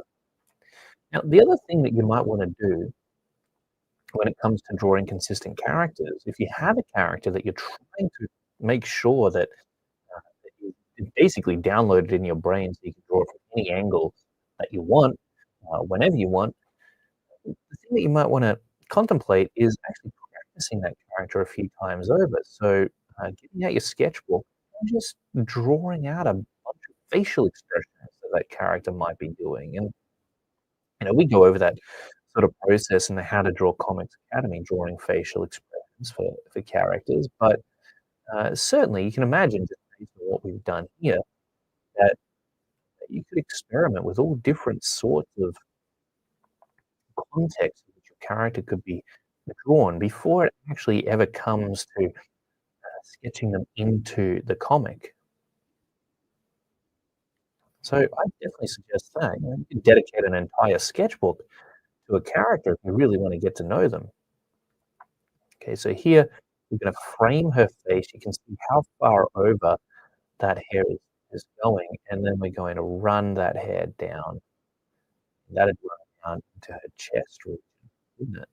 Because that's how thick it is in our initial sketch. So that means we can get our eraser out and we'd be getting rid of that entire side of the face. Notice I still took the time to draw it in there. So even if you're going to have part of the design be completely obscured by what a design asset that might be placed in a different spot, such as the hair here covering the face, you still want to know what's going on underneath it in order to ensure that you capture it correctly.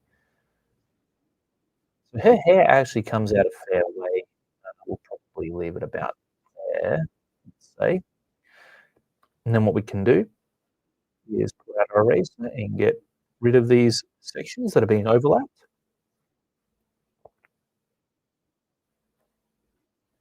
Run over the top of it with our brush again, refine it, make sure it's nice and clean.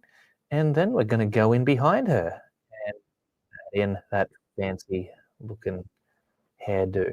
And now her ears are going to probably be visible on this side, or well, one of them anyway. And what's going to happen in this bottom up position is the top of the ear is going to drop, and so will the bottom of the ear. It's going to be, let's see, how much is it going to drop by? Place down here, I reckon. So you're about to see how an ear is drawn from the bottom up perspective in the front. It's going to look a little bit like that. Okay, there you go. So we draw in the hair behind her, and I don't know, like her neck is fairly thick actually, but I think it kinda works for the character, like, we're drawing a warrior woman here. Let's bring it in a bit more, there's nothing else.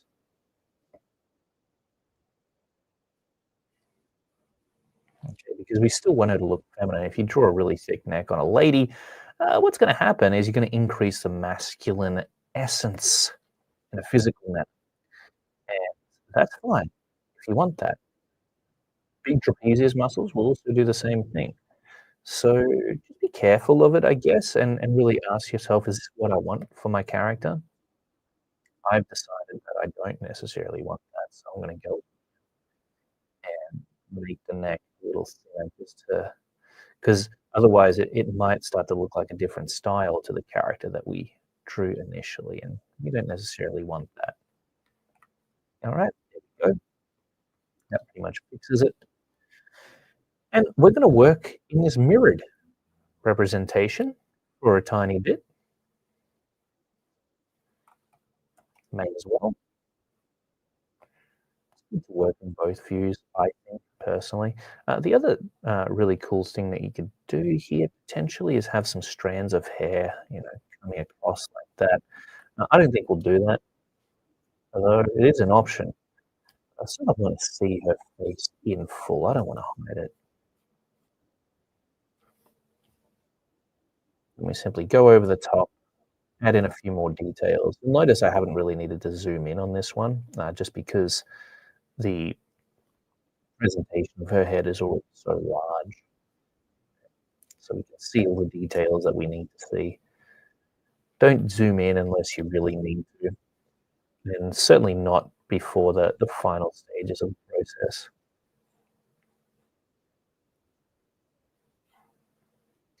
Now back here, as we find the hair is drawn in behind her, we're going to increase the amount of rendering and detail. That's gonna create some shading, that's gonna push the hair back. The thing with hair, though, is that it's very natural. It's a very natural, organic asset within a character, and what that means is you don't want it to look too organized, and if you make each of these clumps of hair that we've broken up all the same thickness, what's gonna happen is it's gonna look artificial.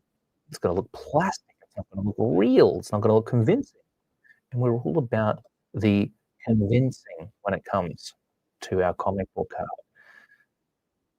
The only exception to that is if whatever we're drawing, however unconvincing it may be, looks cooler than it is unconvincing. If that's the case, then you will be able to get a free pass on it because the law of cool applies. That's, Rob Liefeld depended on as a comic book artist, and I don't know about you, but I love his work. I think, it really struck a chord even though there's not a whole lot to be said about it being realistic or accurate in any way, shape, or form. Okay, so the hair drawn up there. And even in these areas, we don't need to add a whole lot of detail. Much of what we need there is already suggested.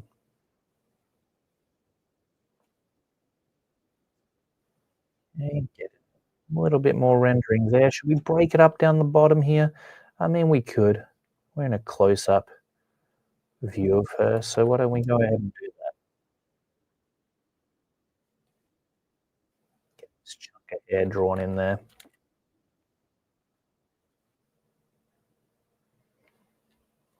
Okay, great. Now her neck might be slightly too long. It's kind of hard to tell. I mean, a long neck on a lady isn't necessarily a bad thing. I just don't want to come to it later and be like, "Damn, son, that neck way too long." That wouldn't be fun. That's the worst part sometimes about being an artist is when you think something's good, you come back to it later on and you have deep regrets about it. Wonderful. So as for the gun and whatnot, we can add a few details to it that are suggested.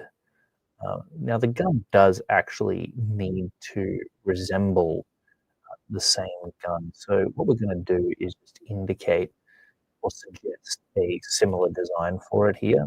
If we were drawing this out for real, though, we would want to have a separate design sheet for the gun that represented it full accurate detail with its own proportions and its own, design. So what I'm doing here is just adjusting the chin ever so slightly. I'm gonna draw in the pupils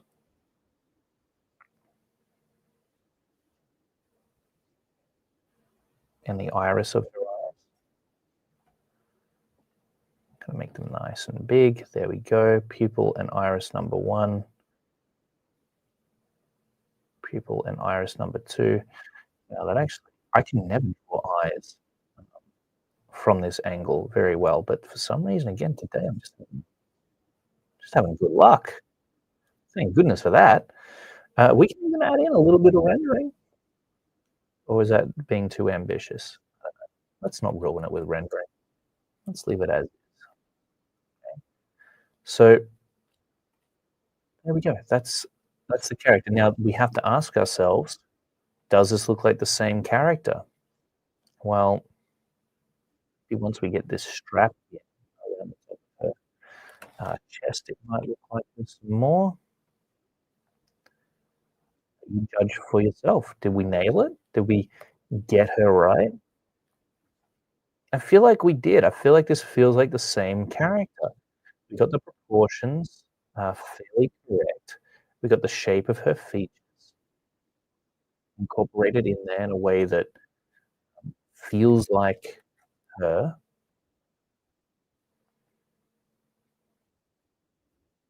What I want to do here is just operate this strap. And you can see that I certainly haven't captured the correct thickness for the strap, so I would have to go back and actually lower it. We'll go ahead and do that. It's pretty simple. Never worry about needing to correct your work unless you've taken it too far, then it can be a bit of a pain, but if it's just a sketch like this, just go back and correct it and make it as good as it can be, learn something from it. Why not? There we have it. We have a lovely lady drawn up. Let's draw a little strand coming down here just to make it look like actual hair instead of a plastic cap that we put on her. There we go. Beautiful. So for this final panel, let's see, what are we going to draw up here? Let's add some scratches and scrapes onto this. See how almost immediately that looks like a solid object now? Isn't that neat? Do the same thing with our belt here. Oh, there's a little trick of mine. Boom. Pretty fast and easy to make something look grungy. Okay, so in this final panel, what we're gonna do is like a side view shot of her. And, just to save time, what we might do is a bit of a close-up, okay, on the face. Because like I said, it's really about capturing the same face from one panel to the next.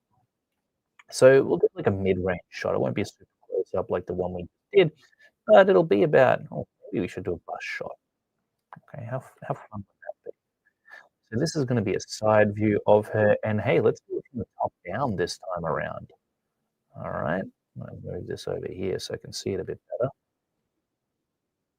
And I'll crop this in the edited lesson so it's all centered nicely on the screen, and you'll be able to catch that either on the channel here on the How to Draw Comics Academy. By the way, you can download all of these lessons and keep them in the How to Draw Comics Academy if that's something that interests you. Watch them wherever, whenever you want, the device of your choosing. But let's get back to the tutorial. Okay, so yeah, we're gonna view her from the top down. So we're gonna start out with that egg shape, and I'm thinking we'll have the egg shape tilted in a downward direction. So we're looking at her head from the side, but it's tilted down. This is the side of her head. That's what I'm representing there. So that'll be roughly where the ear sits. Look how basic I keep it. I mean, can you draw an egg with a circle in the middle of it? Looks a bit like a donut, doesn't it? Now I feel like donut. not good to have donuts when you're a 35-year-old man because boy, oh boy, do they just I used to eat as many donuts as I wanted, and it never affected me physically in any way, but now, the donuts become a part of me. It's like I'll gain an extra donut of weight just by eating a donut. It's nuts, and then I can't get rid of it. It's a real problem. So, once we've got the head drawn in there, we're gonna lay in the body. Let's check this out. See how lightly I'm drawing this in? I keep it wispy, real wispy. Try to capture the same proportions for her body. Alright, that's looking nice. Once again, I've done all of these images on one layer. So when I say that the drawing process is a developmental one, I mean you can start out with something as basic as this, as nasty looking and weird and strange and amorphous as this, and turn it into a fully fledged comic book illustration by the end. It's pretty neat, really, when you think about it.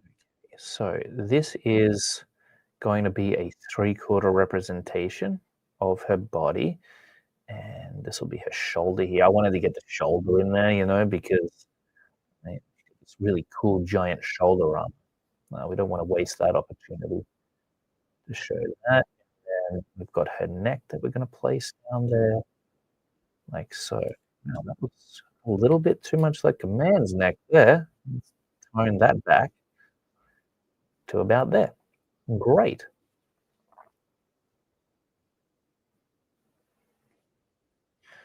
Okay, next up, what we're gonna do is I'm actually going to jump back to this one for just a moment.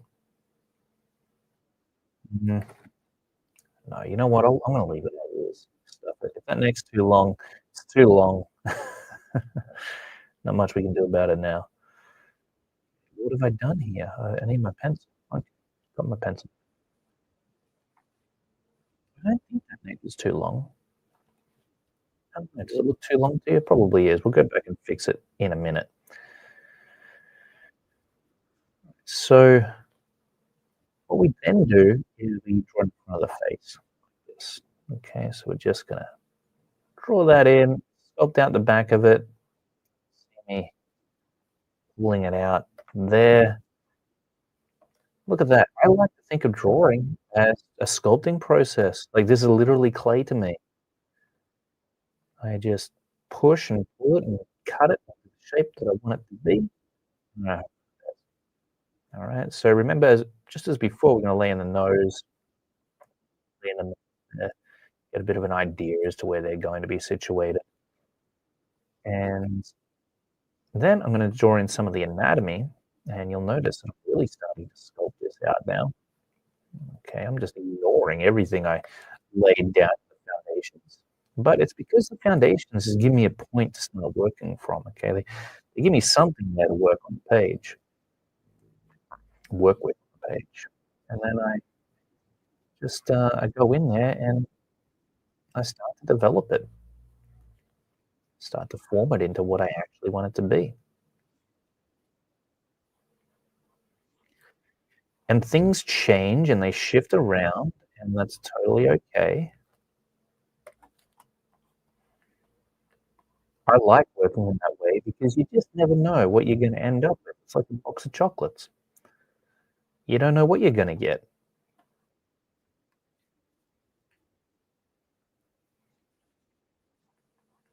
And I don't know about you, but when I know exactly what I'm gonna get with my art, that kinda makes it more boring in a sense. I like to problem solve it, figure it out. It's a fun puzzle game, and one that I'm actually okay at, unlike Counter Strike.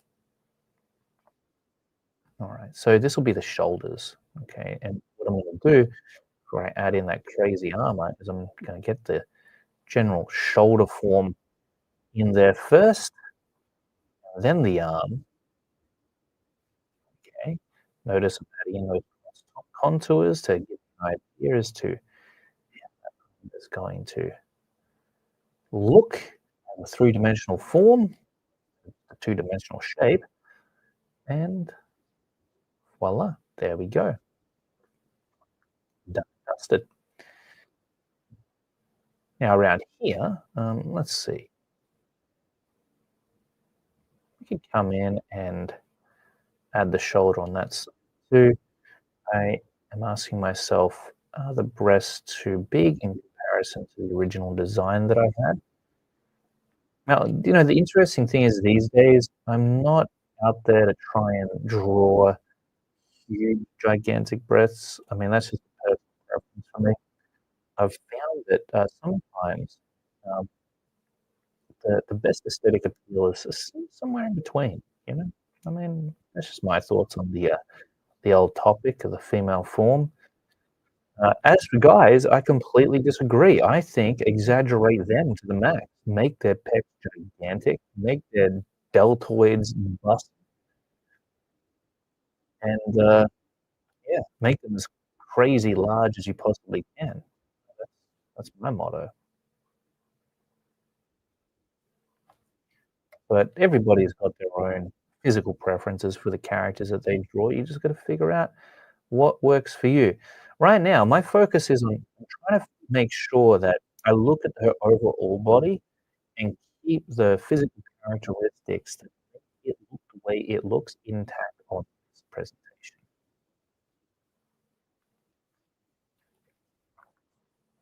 Okay, beautiful. Her head has also got to be large enough.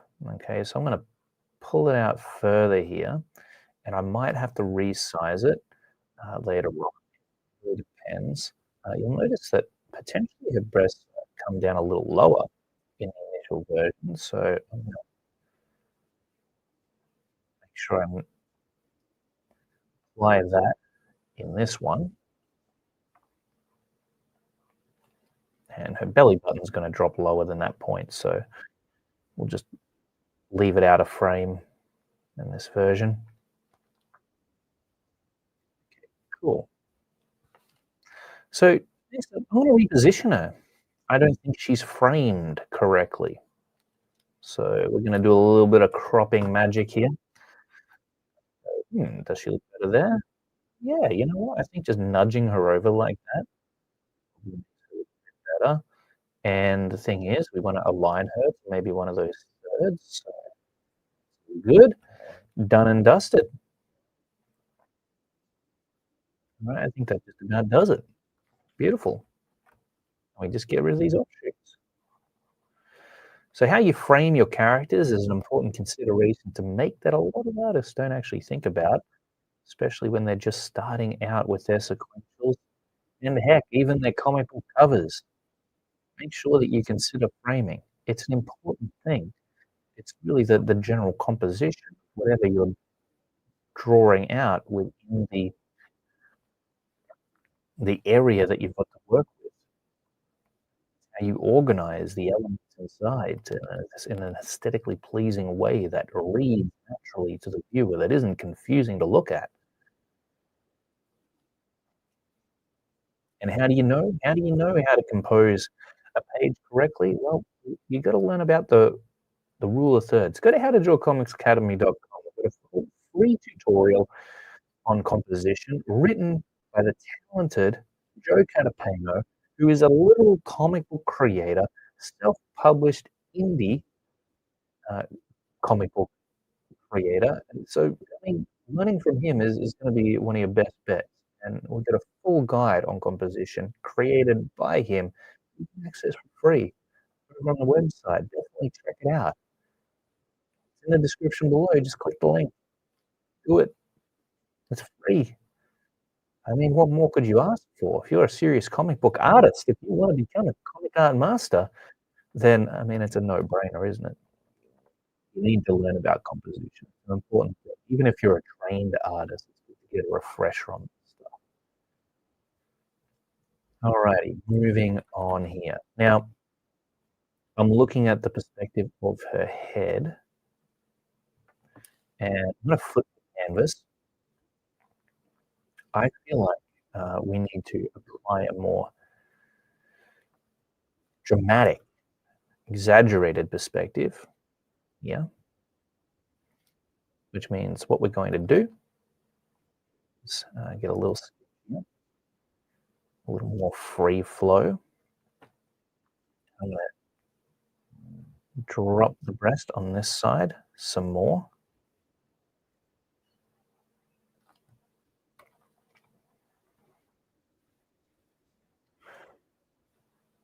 Because we're looking down on top of her chest here, right? We need to really present that in a way that works.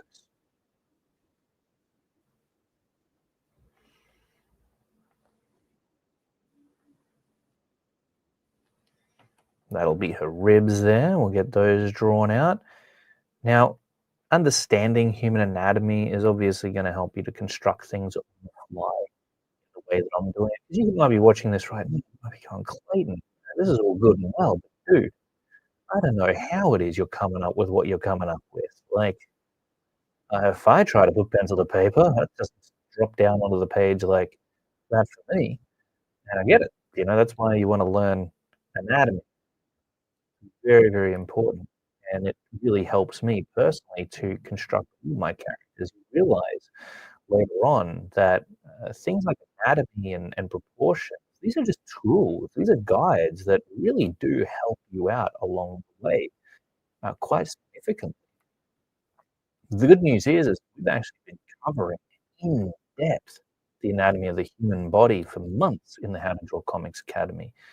And we've wrapped up, almost wrapped up actually, the torso series. We broke down each and every part of the human body in the torso region, pelvis, the thorax, the midsection, the abs. How many people want to draw kick-ass and abs for their characters? We broke it all down in the most comprehensive manner that probably anyone else ever has on in an online course, and it's all available there at the How to Draw Comics Academy. Again, wow, $9 a month, pretty nuts. And like I said, you get to keep those lessons, which is even cooler. Get new ones every single week covering this kind of thing. And once you learn it, you're able to drop down your characters and construct them on the page much the same way that I'm doing it now. In fact, probably the only reason I become especially capable of executing what I'm talking about here with the character construction is because I have been teaching it so much in the academy. I think that teaching someone how to do the thing you're trying to learn is the best way to actually learn it because you're out there, you're doing the research, you're putting in the practice, the time, you're being held accountable to know what it is you're actually talking about. Sweet as. So there we go. Now we look at the initial drawing that we did of her over here. Does her head look to be about the size it needs to be? Now, keep in mind, we are looking down on her head in this example, which means I actually want to increase the size of it. Lift it up a little bit. It feels good to me.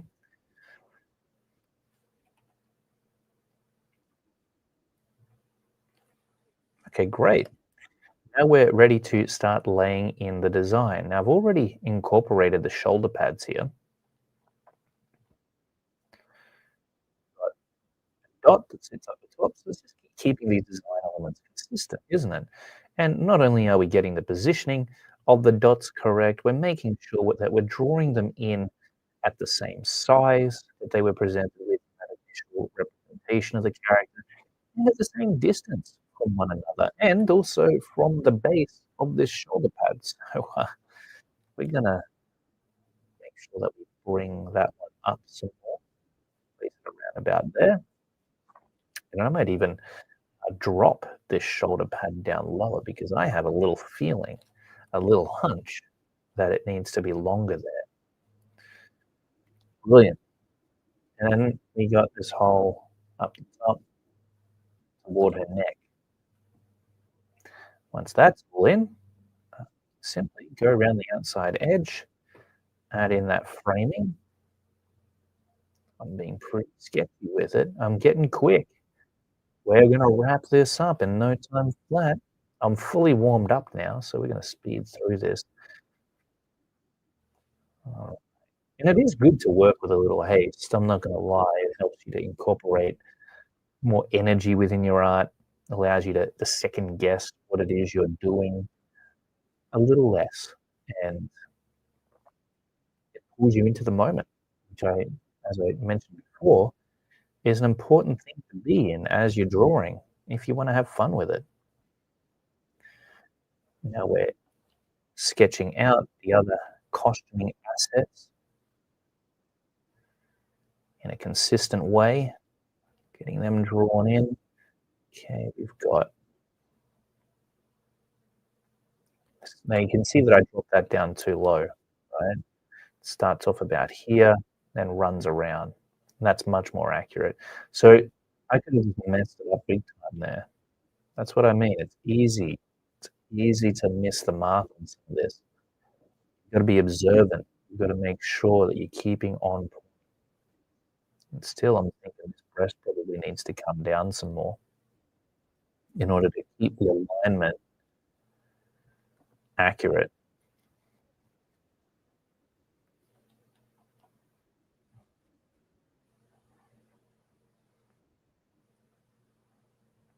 Okay, there we go. And then we've got this portion here. It's gonna run around the side of their torso. You have these little bits coming off at the sides. Get those drawn in.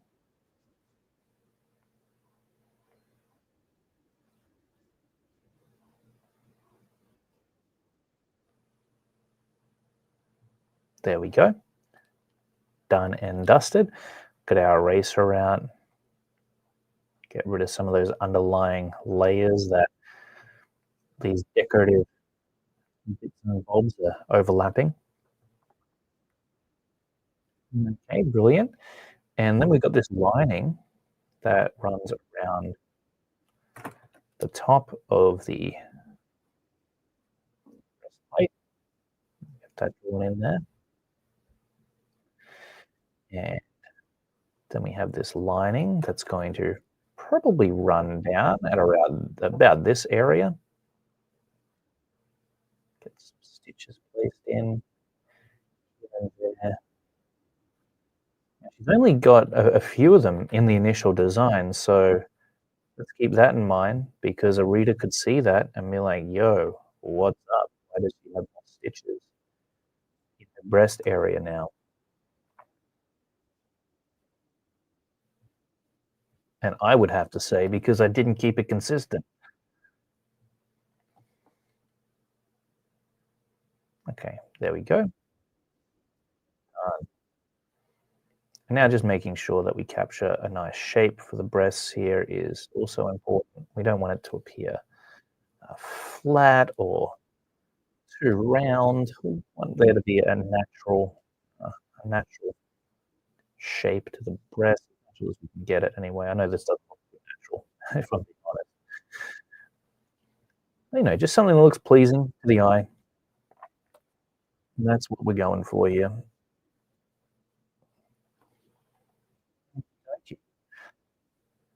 Now we can start to add in some thicker line weights to some of these areas to really get them to stand out.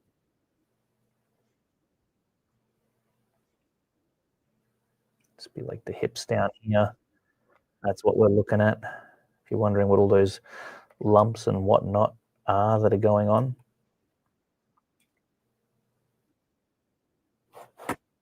And then we'll run a line weight around this base of the strap. Jump up here, outline that. So you can see I really attend to the outfit first. And once I've got that sorted, then I'll jump back up to the face. I leave the face to last because, well, you know, it's an important area. It's kinda like the star of the show. So whether it's nerves or just wanting to get the easy stuff done first, I that's usually the order that I work on it in. And then we've got this strap that runs around the other side of the arm that will get placed in there. So we've got another strap that runs around the top of the upper arm. So here we go. Let's get that placed in. That actually, believe it or not, is up much higher. So lay it in like that. There we go, keeping it as consistent as possible. Now, every now and then, you're going to find that there will be inconsistencies that just pop up. Try as you might to avoid, and it's okay to let a few slide, alright? You don't have to be 100% perfect. I mean, Todd McFarlane, often was asked, "Why does Spawn's suit change so much in the comic?" And even though it was because he was suffering from some inconsistency issues, he just said, "Well, it's a living organism. It changes all the time. It can reshape itself into whatever it needs to be." And, that was the reasoning that he decided to give people behind his inconsistent character design. And look, the thing is that, um, you could still tell it was Spawn, the essence was still there. So, yeah, try to if you're gonna make inconsistencies within your work, hopefully they're not obvious ones, okay? Because it's really only the obvious ones that pull your eye into the danger zone of breaking that suspense of disbelief.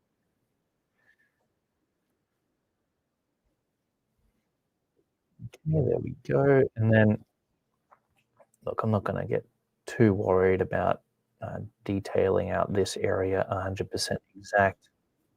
Um, I guess we want it to look semi-appealing, don't we? I mean, we're putting the work into the rest, so, let's go ahead and do that.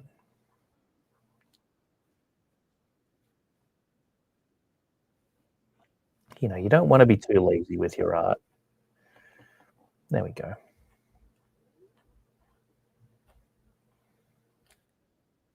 Around the outside of each of these areas, and that, I think, just about does it for the most part.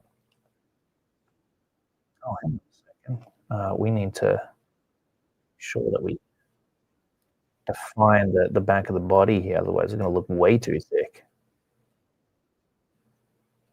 Wonderful. So next up, we are ready to attend to the face. Let's go ahead and do that. I'm gonna tackle it in much the same way that we, tackled the other presentation. Here, I'm gonna flip the canvas once again, gonna draw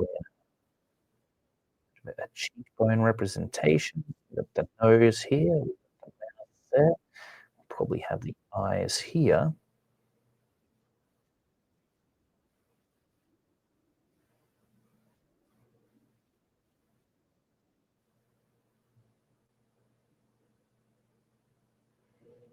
and I'm gonna lay in the top of the eye first. Then we'll jump over here, draw out the ridge of the brow, down the nose. Now, I haven't actually drawn out character from this angle for a while, I don't think, which means it could come out looking pretty weird, and we might be here for a while trying to fix it up, so just brace yourself. Remember that her nose is small, kinda cute, so we wanna maintain that feel in this presentation. And then we've got her mouth. Same with her mouth, it's kinda small. Gonna go in there, and I'm really trying to as I draw in her face, I'm looking at it on that larger scale that I was pressing on you before. Really wanna think about the macro elements, the overall proportions, the overall shape, the overall structure that we're working with. Okay, so that's her mouth. But look at the chin. The chin's like way too thick. So now that we got, for the most part, the facial features actually drawn in, we're gonna go ahead here and lay in the outline of the face. It's very likely this head's gonna be too small for the rest of the body once I've drawn it out. There's probably gonna be some resizing involved. Luckily, we're working digitally because otherwise that'd be a pain to try and fix.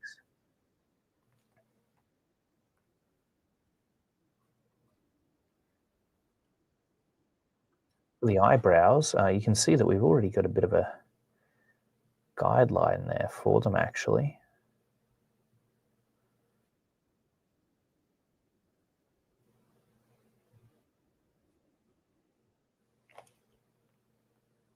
So we'll get that drawn in. And a little bit of mascara that she's wearing.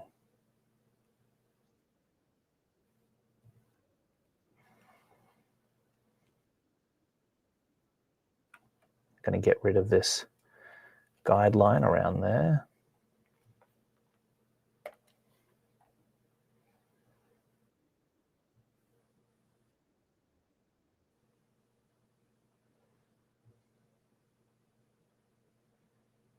Maybe something like that. And then we'll come around to this side, lay in the face, the cheek, bring back her jaw.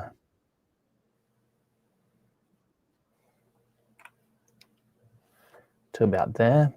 Now that might be actually a little too much of an angled presentation there for the jaw. So the canvas here again from quick minute. Make a few judgment calls. That's all this is making the right judgment call. Okay. And then I'm going to do a little guideline there for the hairline. We know that this ear is actually going to be covered with hair for the most part, but just draw it in there.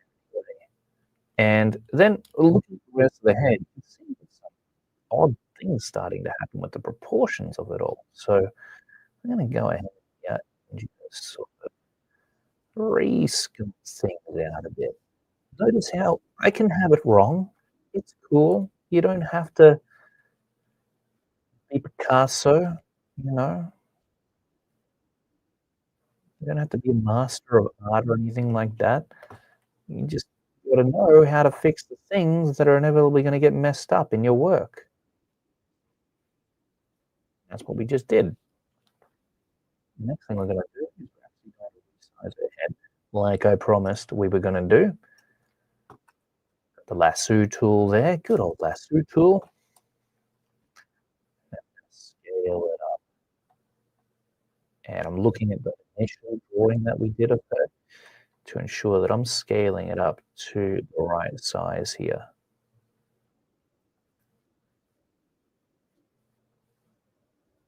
Alright. That feels pretty good to me.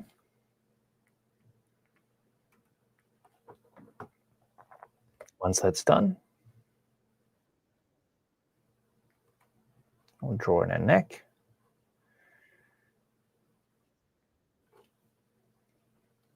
And I think that I've probably drawn that neck too long once again. I have a problem with long necks. I know everybody used to beat me up on that all the time. Do that. Some more, okay. Down a little bit. All right, yeah, maybe that's working. Maybe that is working. And I'll probably come back and look at this later. Clayton, what were you thinking? This woman looks like a giraffe. What have you done?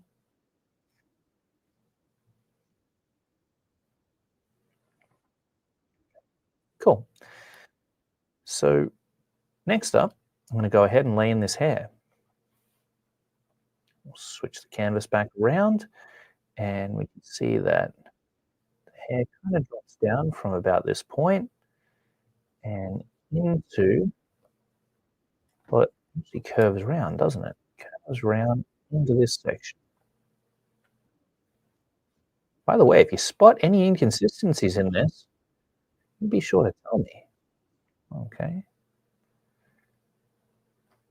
Did you know that in certain TV shows and movies, there's somebody who is hired specifically to spot out inconsistencies in the editing process, an example of where this job wasn't done completely correctly is that in one of the scenes of Game of Thrones, you might have heard about it already. You know, Game of Thrones, right? Set in the medieval fantasy era. Well, on one of the tables, I don't know, or some structure, one of the tables in this scene, wouldn't you know it, there's a freaking Starbucks cup that somebody has left, part of the crew has left on the table right there in front of the camera, and guess what? They missed it. They missed it. Some of the audience didn't miss it. I was sitting there thinking, "Wait a second, I'm watching Game of Thrones here, and there's a freaking Starbucks cup right there. That doesn't make a whole lot of sense." Suspense of disbelief destroyed. So that was a bit of a whoopsie. We kinda wanna be that job role for ourselves. I mean, can you imagine having that job role? You'd think it'd be cruisy, but apparently, even when it's the only job you need to do, you still fail at it.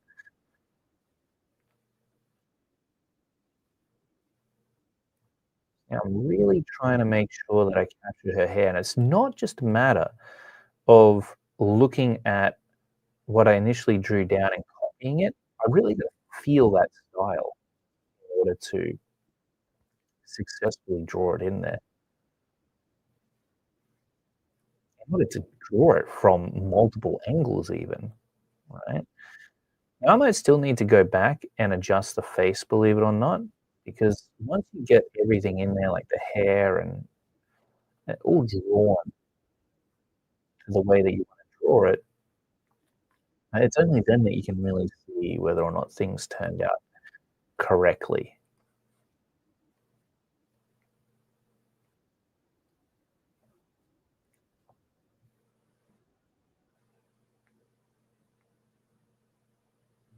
So I'm going in there and just loosely sketching this out, trying to get the back of the head right.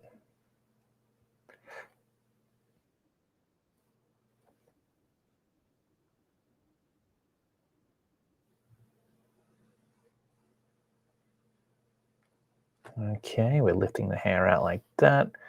We'll flip the canvas once again. I know I'm flipping it back and forth on you. I'm sorry if I'm disorientating you, but this is how I work. I work in a very disorientated way. Now, the fringe is probably going to come down over the top of her eyes.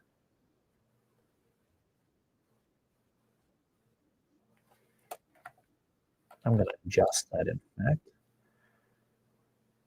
So I'm thinking about the thickness of the fringe from above. Like it's going to come down like that, down, around. And over here, it's going to come out some more, come out even further.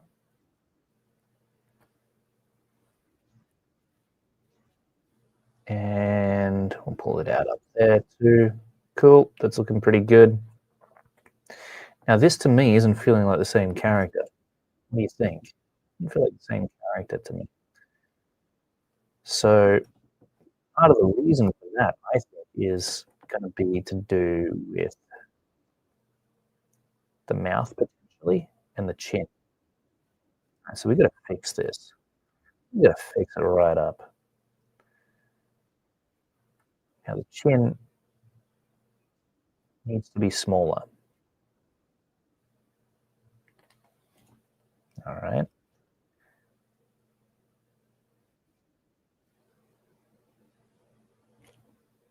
Needs to be smaller, needs to come down here, and then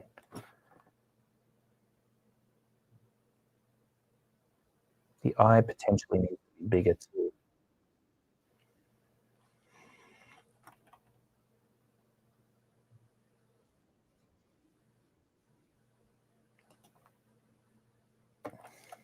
Not bigger in the height sense, but longer in width.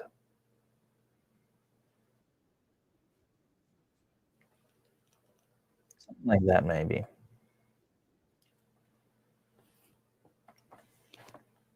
Yeah, how's that feeling? Still a little off to me.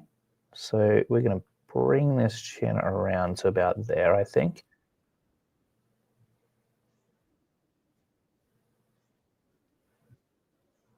Very, very subtle, the changes that we need to make here, but they do need to be made for her to look right.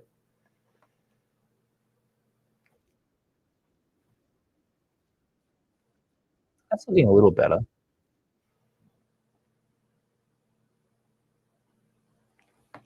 Okay, there we go. And maybe we just draw in the neck like that. It could even, yeah, it could even be the shape of her mouth here. Yeah, there we go. That's a bit better. Wonderful.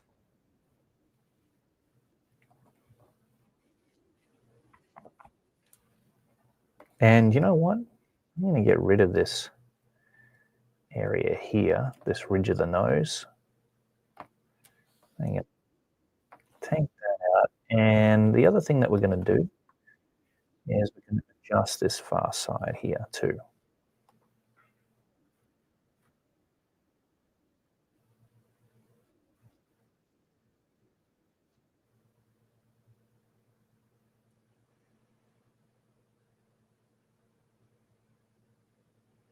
Okay, that feels a bit better. I think that that we might have solved most of our problems there. You be the judge, as I laugh nervously. I'm gonna go through, and now we're gonna detail out the hair some more. You can see big strands of hair coming out the back. Yeah.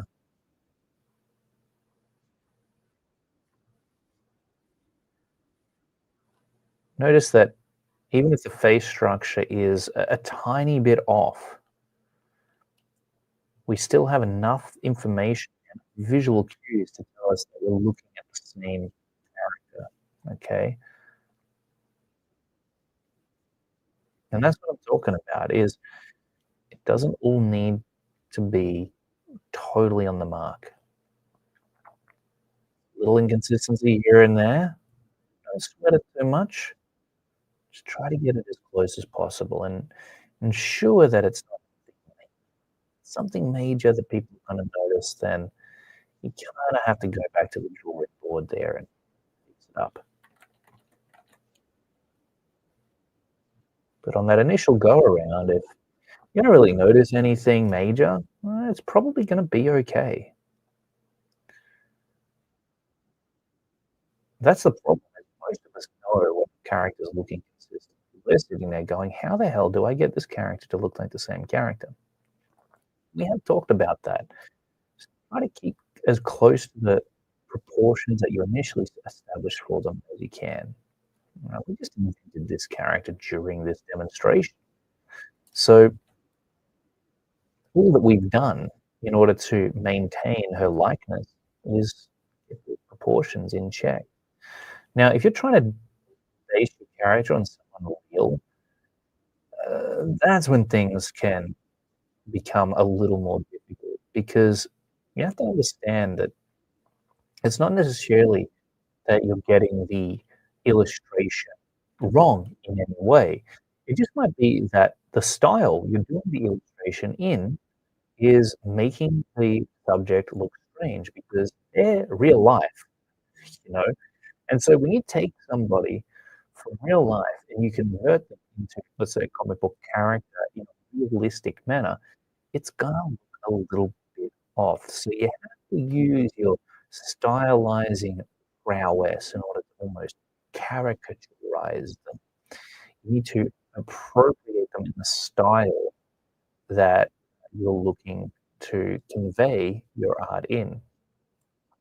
And that can be a bit of an interesting, difficult balance to strike because we can't help but try to capture those finer details in the subject. However, sometimes, as often is the case, you just want to focus on the major elements that make that person look like the person they are, and then leave out the rest. Because if we start trying to add too much else, it's gonna come out looking a little bit whack.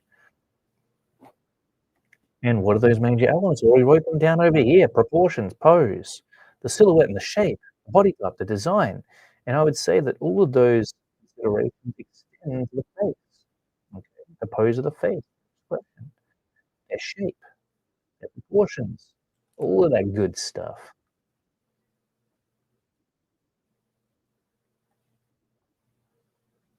All right, we'll add a nice big line weight along the base of that hair there.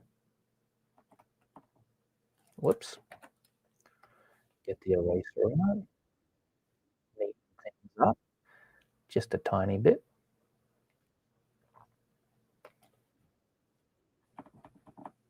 Now I'm going to go in here and do a little bit of sculpting, add in a few more details for the hair. Look, we won't polish it up too much, okay? Otherwise, we really will be here just rendering out hair for the next few hours.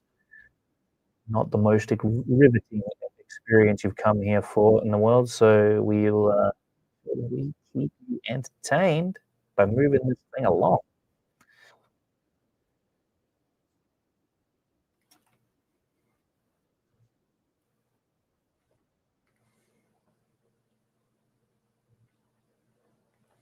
All right, and we'll go in here, add in a few more divisions. Again, it's nice to render it on the dark side of the hair or the interior of the hair that's going to look around behind the character. That always gives a nice amount of depth. Will help her pop out more too. At this point, though, even though I haven't completely rendered out and detailed the head, you should probably have a pretty solid, good idea as to whether or not this character resembles the other representations of her that we've drawn up in the previous panels. And I think we've done a pretty good job of achieving that. Right? So we've almost arrived at the very end of this demo. Place a few more strands here, and then we'll call it a day, I think. I'm going to actually erase that back down here, and then we'll maybe add in a few more render lines up the top. You don't really want it to be having a contour running all the way up. Sometimes that can cause a little bit too much division there. It starts to get that plasticky look that we want to avoid at all costs. All right, we'll run that line down here, line down here, and maybe add another one in here. Make it cool to look at. Takes time, but it's worth it. And then look, I'm gonna stop right there. Don't do anything else, Clayton. Put the stylus down. Okay. Oh wait, the eyes. Sorry. We're gonna make sure the eyes are the windows into the soul. Okay. So that's the exception. Beautiful. Okay. Done. Done and dusted. We did it. That is our female character that we've drawn up here on the fly. From scratch. We designed her from the very beginning, from nothing, but what resembled a potato. That's literally what we started with, is a potato-shaped head, and then we drew out the body from there and carved a face into it that, turned out kind of pretty in the end. And then we took that design and we replicated it in a completely different context while still keeping it consistent so that we could recognize it as the same character. And then we did the same thing in this last panel, completely different camera angle, different framing for the shot, yet still we can tell the same character that we're looking at. Keep these things in mind, and I am telling you, you should be well on your way to being able to pull off the same stunt with your own characters, making them look consistent from one panel to the next.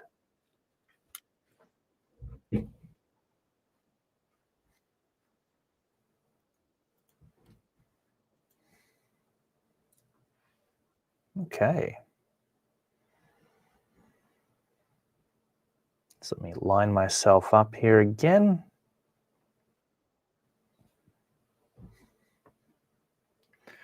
And that's a wrap. I hope that you enjoyed this lesson and that you got a ton of value out of it. And now that now drawing characters consistently so much of a mystery for you anymore. You've got the tools to be able to do it.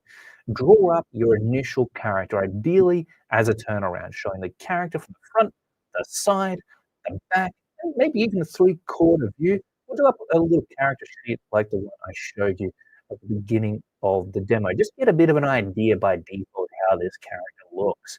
And then note down the proportions, the design of the character, the the structure, the shape, the silhouette. Keep all of those things in mind that we listed down and make sure that you're cross-checking it with that reference that you do up at the start. And your character should start looking a heck of a lot more consistent. Remember that it's important for you to achieve this within your comic books because at the end of the day, you want to absorb the audience into your story. And any inconsistencies, anything that looks off, that breaks their sense of disbelief and pull them right out of that matrix that you're trying to draw them into, not what you want. Now, before we wrap this up, I'm going to go through the chat here and just say a big hello to everybody joining us. We have a ton of people tuning into this lesson. Thank you so much for being here. It means a ton to me. If you have any artist friends that you feel would get some value out of this video, be sure to share this lesson across your social media. I'd love to help as many people as I can get their characters to be more consistent. Okay, so let's start from the bottom here and make our way back. Wow, 97 likes. That is crazy. I'm glad y'all enjoyed the lesson. That's mind-blowing. Damn, thank you so much. All right, Grumpy Old Ninja says, "How to draw comics." Thank you for kindly answering my question last week. You both confirmed my suspicions and gave me insight to what I was missing. Well, I really do appreciate you thanking me for that. It's no problem at all. I love helping you out. I'm glad that the answer gave you a little insight into what it was you were looking for. Grumpy says, "Today's lesson was nice too. Consistency is becoming a lost art." You got to have that consistency in there. I'm telling you, it's so important. All right. Tony says, "Man, this was solid gold. Thanks for taking the time to share." Hey, you are welcome, Tony. No worries at all. This is what I do. I enjoy it. I feel rewarded being able to actually share this stuff with you guys. All right. Next up, Grumpy says, ah, all right, he's looking to Arcadian there. We'll just skip that one along. All right. Cool, cool, cool. Great. Well, so awesome to see everybody jumping in here and hanging out. This is what I love, the community coming together. All right, Laura. What's up, Laura? Great to see you here. Thanks for tuning in. Laura says, nice. I just found his channel and I'm going to look for more videos. Awesome ads. By all means, please do check them out. And I hope that you get some value out of them, that they help you to take your drawing skill to the next level. Acadian says, "It has some great perspective lessons that are on demand in the Academy Vault." They sure are. We covered perspective in depth and we'll probably do it again at some point. I mean, perspective is one of those fundamental drawing principles that you gotta know about, and the beauty of it is, once you know about it, guess what? You can wield it as like a comic art wizard because you don't necessarily need to draw up those grids in order to lay out your backgrounds anymore. Sketch a little something up, get creative with it, spill your ideas down onto the page, and then layer the perspective grid in over the top in order to ensure everything is shipshape. Yeah, perspective's a tough one. All right, Laura says, "Good evening. I've been back to drawing for 3 months, learning the fundamentals from scratch. I just started learning digital art too, and I'm getting used to it. I need to learn perspective next." Well, Laura, I'm glad that you're getting back into drawing. I think that it's important for every single person out there to have an outlet for which they can express their creativity. And then the challenge is to just learn the stuff you need to know about in order to be able to do it effectively. Get your ideas down onto the page in exactly the way that you envision. Perspective is going to help you to do that 100%. And hey, maybe we'll even do a perspective class here on the How to Draw Comics channel. You can certainly find a ton of lessons on perspective in How to Draw Comics Academy, and it's totally affordable to join up. I highly recommend it. I made it affordable on purpose because, hey, I was an artist coming up in the game once with absolutely no money, and I know that I would have just valued so much an experience like the How to Draw Comics Academy to help me get to where I am now much sooner. Yeah, let's take a look. Hey, what's up, my friend? Grise34. Good to see you here. Thanks for tuning in. Okay, Grise says, I feel the second panel should be just mirrored. Arm, shoulder sort of connects with the gun in the second panel. Feels a bit strange. I mean, it probably is strange. It's definitely not going to be perfect. I do apologize for that. There's likely inconsistencies I'm going to notice later on too. And I'll be like, damn it, Clayton, you're supposed to be teaching these people the right way to do it. But thanks for pointing that out. I'm probably not going to be able to unsee it now, Grise34, but maybe I'll fix it up, eh? I should just fix it up. Yeah, the Starbucks cup. That's right, James. James, thanks for being here. Another member of the How to Draw Comics Academy, who I'm so grateful to have. He's a long-time member of the Academy, being with us since the beginning. Gumby says, temporarily paused to finish writing my campaign. Cool. James says, Clayton, have you thought of a theme for the next monthly drawing challenge in the Academy? You know what? I need to go back through the list of themes that members of the How to Draw Comics Academy have actually suggested for drawing challenges. I'd love to get them back up and running. It's such a great way to be able to push your skill set to the limit, no matter what level you are at as an artist, and to maybe tap into something drawing that you're not used to working in, some theme or realm of art style or a story or archetype of character that isn't what you would normally draw.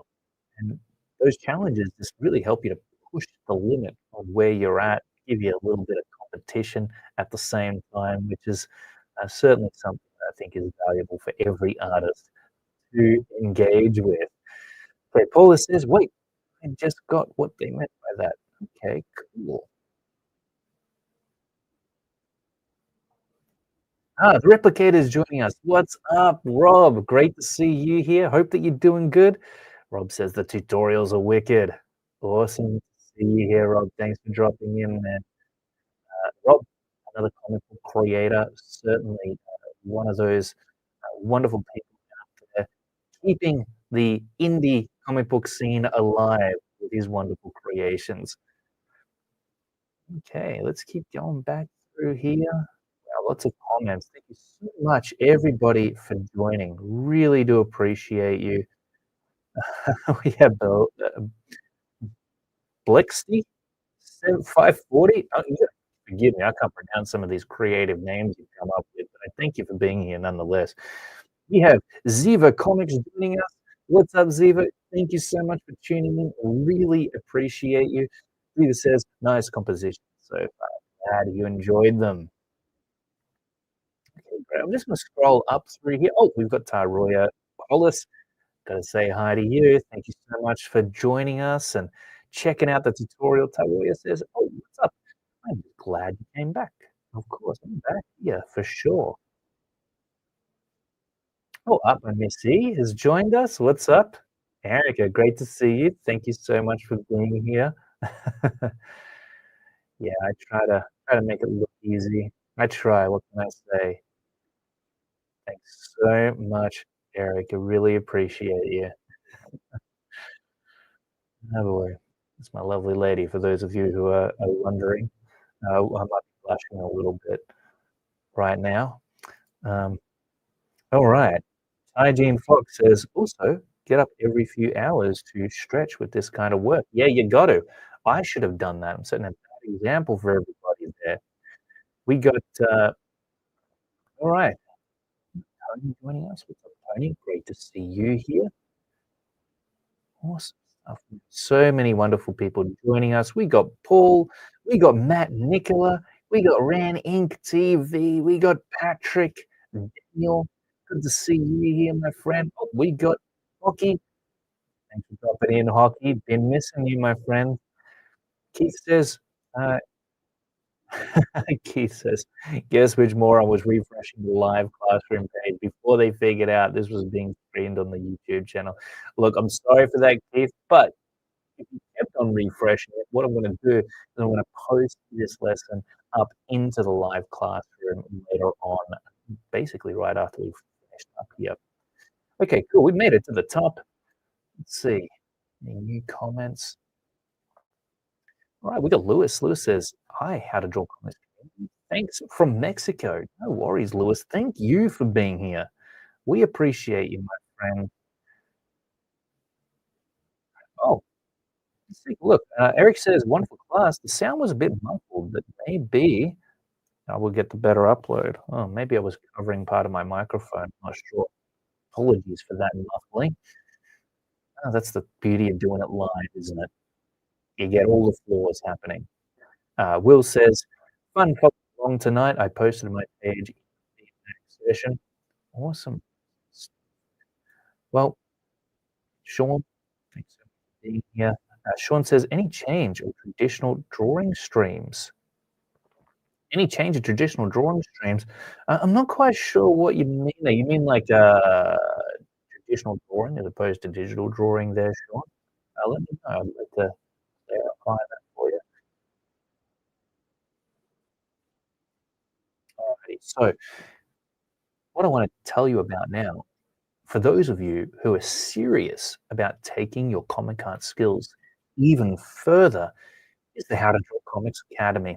And what I'm gonna do is I'm actually gonna get it up here and show you what the craze is all about, why I keep on harping on about this darn academy. So let me share the screen here and show you everything that the academy offers. And look, James in the chat and Matt, there's a lot of people in the How to Draw Comics Academy already who can attest to the awesome value that it offers. So let's check it out here. Right, here it is, How to Draw Comics Academy. All right, I'm gonna make this a little bit bigger so you can, well, you know what, you can see it there. That's cool. All right, so this is the How to Draw Comics Academy, and there is a link to it in the description below that you can check out. When you go to the How to Draw Comics Academy, this is what you're presented with. All right, and if you scroll down here just a little bit, you'll notice that we've got a bunch of our latest lessons uploaded and ready to roll. So I wasn't lying when I said that we cover anatomy inside and out on the How to Draw Comics Academy. We've been breaking down the torso over the last few weeks. But it's not just anatomy that we cover. We cover clothing, we cover sequential storytelling. I had a question about that just last night. Do we cover sequential storytelling in the How to Draw Comics Academy? Well, it's called the How to Draw Comics Academy for a reason. It's just not another drawing online school that teaches you how to do all the basics. This is actually about telling stories with your art. So we've got, just looking at this line up here, we've got facial storytelling, part of sequential storytelling. We've got dynamic panel shots. We've got slow paced sequences. We got 2 parts on that. We have a bunch of other sequential storytelling lessons coming up because the beauty of the How to Draw Comics Academy is there's a couple of things, right? We've got the live classroom here where every single week you're going to get live lessons that you'll be able to tune into and interact with me via a live chat. You can ask questions, you can make suggestions about what it is you want to learn. You can have direct contact with me, your instructor, as we're learning about this stuff, whatever the topic of the day is, real time. Okay, so that's a phenomenal experience to be able to have as a comic artist coming up in the game, trying to learn this stuff, to have that kind of access to your instructor. We take all of those live lessons, I edit them meticulously, and then I add them to the Academy course, which is an ever-growing library of comic art specific lessons that cover everything from beginner to advanced, from the fundamentals to sequential storytelling and character design. You can see just looking through here, we got a bunch of stuff in the fundamentals. If you're trying to get your line quality sorted for your comic book art, or you're trying to wrap your head around shape and foreshortening. If you're trying to figure out perspective, like we were talking about just before, if you if you want to draw up environments and start jumping into more complex forms and actually being able to draw basically anything with the knowledge of cylinders and rectangular prisms and spheres, just the understanding of form in general to really make your artwork pop off of the page. We got it on offer right here where you can learn it, get it, understand it, and master it. We got figure drawing. Okay, so if you ever been looking at the figures I'm drawing on the page, scratching your head, wondering what the heck are you doing here, Clayton? What's this mannequin model you keep on bringing up? I'd break it down for you in the most comprehensive manner possible. Then we've got anatomy, of course. So this is what we've been really leaning into recently, and you can see we are building out this section of the Academy course in a very comprehensive manner. Let me just show you what happens when you click one of these. So let's say that you want to learn about the abdomen, right? You click on it, and you're presented with this streaming video here that streams at a very fast pace. You can watch the tutorial, skip through it. You can see that it loads basically instantly because of the wonderful streaming provider that we use here in the Academy. All right. That might not have popped up for you, probably popped up in a different window. Sorry about that. But let me show you something else that's really cool. By the way, like I said, you can go through here. We got character design. We even got clothing and hair. We got environments and background. Check that out. We've got animals and creature design. Got a horse in that one. Pretty nifty. And then we got weaponry and vehicles. Some weapons there. As you can see, some sections of the How to Draw Comics Academy course are going to be continued to be built out over the course of the years, the weeks, the months to come. And if you sign up today, you can be a part of that experience all those lessons live as they happen, and then have complete access to them in the Academy library. The thing is, though, you don't just have the option of streaming these lessons. You can also download them and keep them on your device, right? You can keep them forever if you want to. You can watch them whenever and wherever, however you want.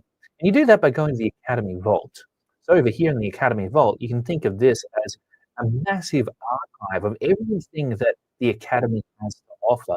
So we've got written tutorials here, we've got video tutorials, we have free stuff, we have premium stuff, basically everything you could ever want to know about. My goal with the How to Draw Comics Academy and howtodrawcomics.net when it was initially born was to create the most uh, powerful resource possible for aspiring comic book artists all around the world to be able to access and educate themselves. And I feel like we're well on our way to accomplishing that mission. Like I said, if you click on one of these, let's say drawing the pelvis, right, click on that, a little bit of a lesson description. You can stream it Hey, how directly you doing? It's Clayton here from howtodrawcomics.net and and the How to Draw when you're feeling Comics ready, you can download the Academy. In lesson. this lesson, Well, that's we're just a going to be nice learning Google all Drive of about the lessons there. pelvis, continuing on from our Once you're attempting series to download it, of lessons on the I know that human torso. So we've covered the thorax, we've I've got a attended page to up the there. abdominal You can region go of the to the screen. torso, and now So here's finally, how to draw we're comics taking a look at the give you base, the allow you to pelvis. see what And it is even though when you look at a and learn. diagram of the human All right, skeleton, we got the a pelvis looks kind of calendar which keeps you up to date on all of the stuff that we are covering in the academy, what's coming up, so that you can organize your own timetable to make sure that you're there for the live lessons that you really want to attend. The beauty of the academy is that, hey, guess what? You don't have to be there for the live lessons. If you want to watch this stuff on demand, on your own time, at your own pace, then you can totally do that too, right? It's the best of both worlds. We have options for everybody. busy people who can't fit in the live lessons, and of course, for those who want to engage in a more immersive learning experience. They got that on offer too. So pretty much all the academy offers. But beyond that, what you should also keep in mind, one of the biggest perks of How to Draw Comics Academy is that every single week, multiple times throughout the week, in fact, we have feedback sessions live here in the academy classroom. Whether they work is if you jump over here into the academy community, which you get access to as an academy member, and you jump into the feedback section, right? This one here, and you post your work up into this area just like Will has done. So we just did our lesson on keeping characters consistent. You see that Will's onto it already. He's posted his work up from that lesson for feedback which he's going to get in the coming week, right? And I'm gonna probably spend about half an hour going over this, making sure that we leave no stone unturned and showing him exactly how he can improve upon what he has done here as as an example. And so it's pretty darn awesome, right? Like, this is the missing link, I think, that a lot of online art schools are missing, which is just being able to not only absorb the knowledge that you're given, but also put it into practice and then get feedback on it from the instructor, and not just a comment here or there, but actual in-depth, personalized, comprehensive feedback where you get the instructor actually drawing over the top of your work and seeing exactly what it is you need to change and improve in order to make real progress in your artistic development. So, yeah, every single week you're gonna get feedback on your art, and best of all is that straight after one of these live lessons, we run a feedback session. That's what we started recently. We also got drawing jams where we all catch up and just draw whatever we want. We just have some fun. That's really cool. We got drawing challenges in the community that we try to schedule in each month. We've got news and updates, Comic Artist Lounge, where we chill out, Comic Art Showcase. If you don't want feedback on your work and you just want to show it off, post it in there. Whatever you want, really. Now, the best part is that you might be sitting there thinking, wow, Clayton, I would love to join the academy, but all that sounds pretty damn expensive. Like, you might be expecting to pay hundreds, maybe even thousands of dollars to have access to all of that. Well, guess what? It's not hundreds, it's not thousands. It's a little itty bitty $9 a month here on the Hero package. You're going to get access to this academy course, that ever expanding academy course where you will get new lessons every single week and you'll be able to go at your own pace. If you want something more, if you want that feedback and you wanna make sure that you're actually on track to improving from where you're at with my help, essentially like mentoring, right? You get the net $29 a month champion plan, which you can sign up to. That gives you everything in the hero plan. So it gives you access to the academy course, of course, and the live lessons, the critique sessions, and the academy community, the critique area that we saw and in there. And finally, the Legend plan, which is even more awesome. You get everything in Champion plan, access to exclusive bonus courses. So basically, all the courses that I have done up until this point. So that's my character creation workshop, my spiritual storytelling workshop, my original proportions course, all of that you're going to get access to.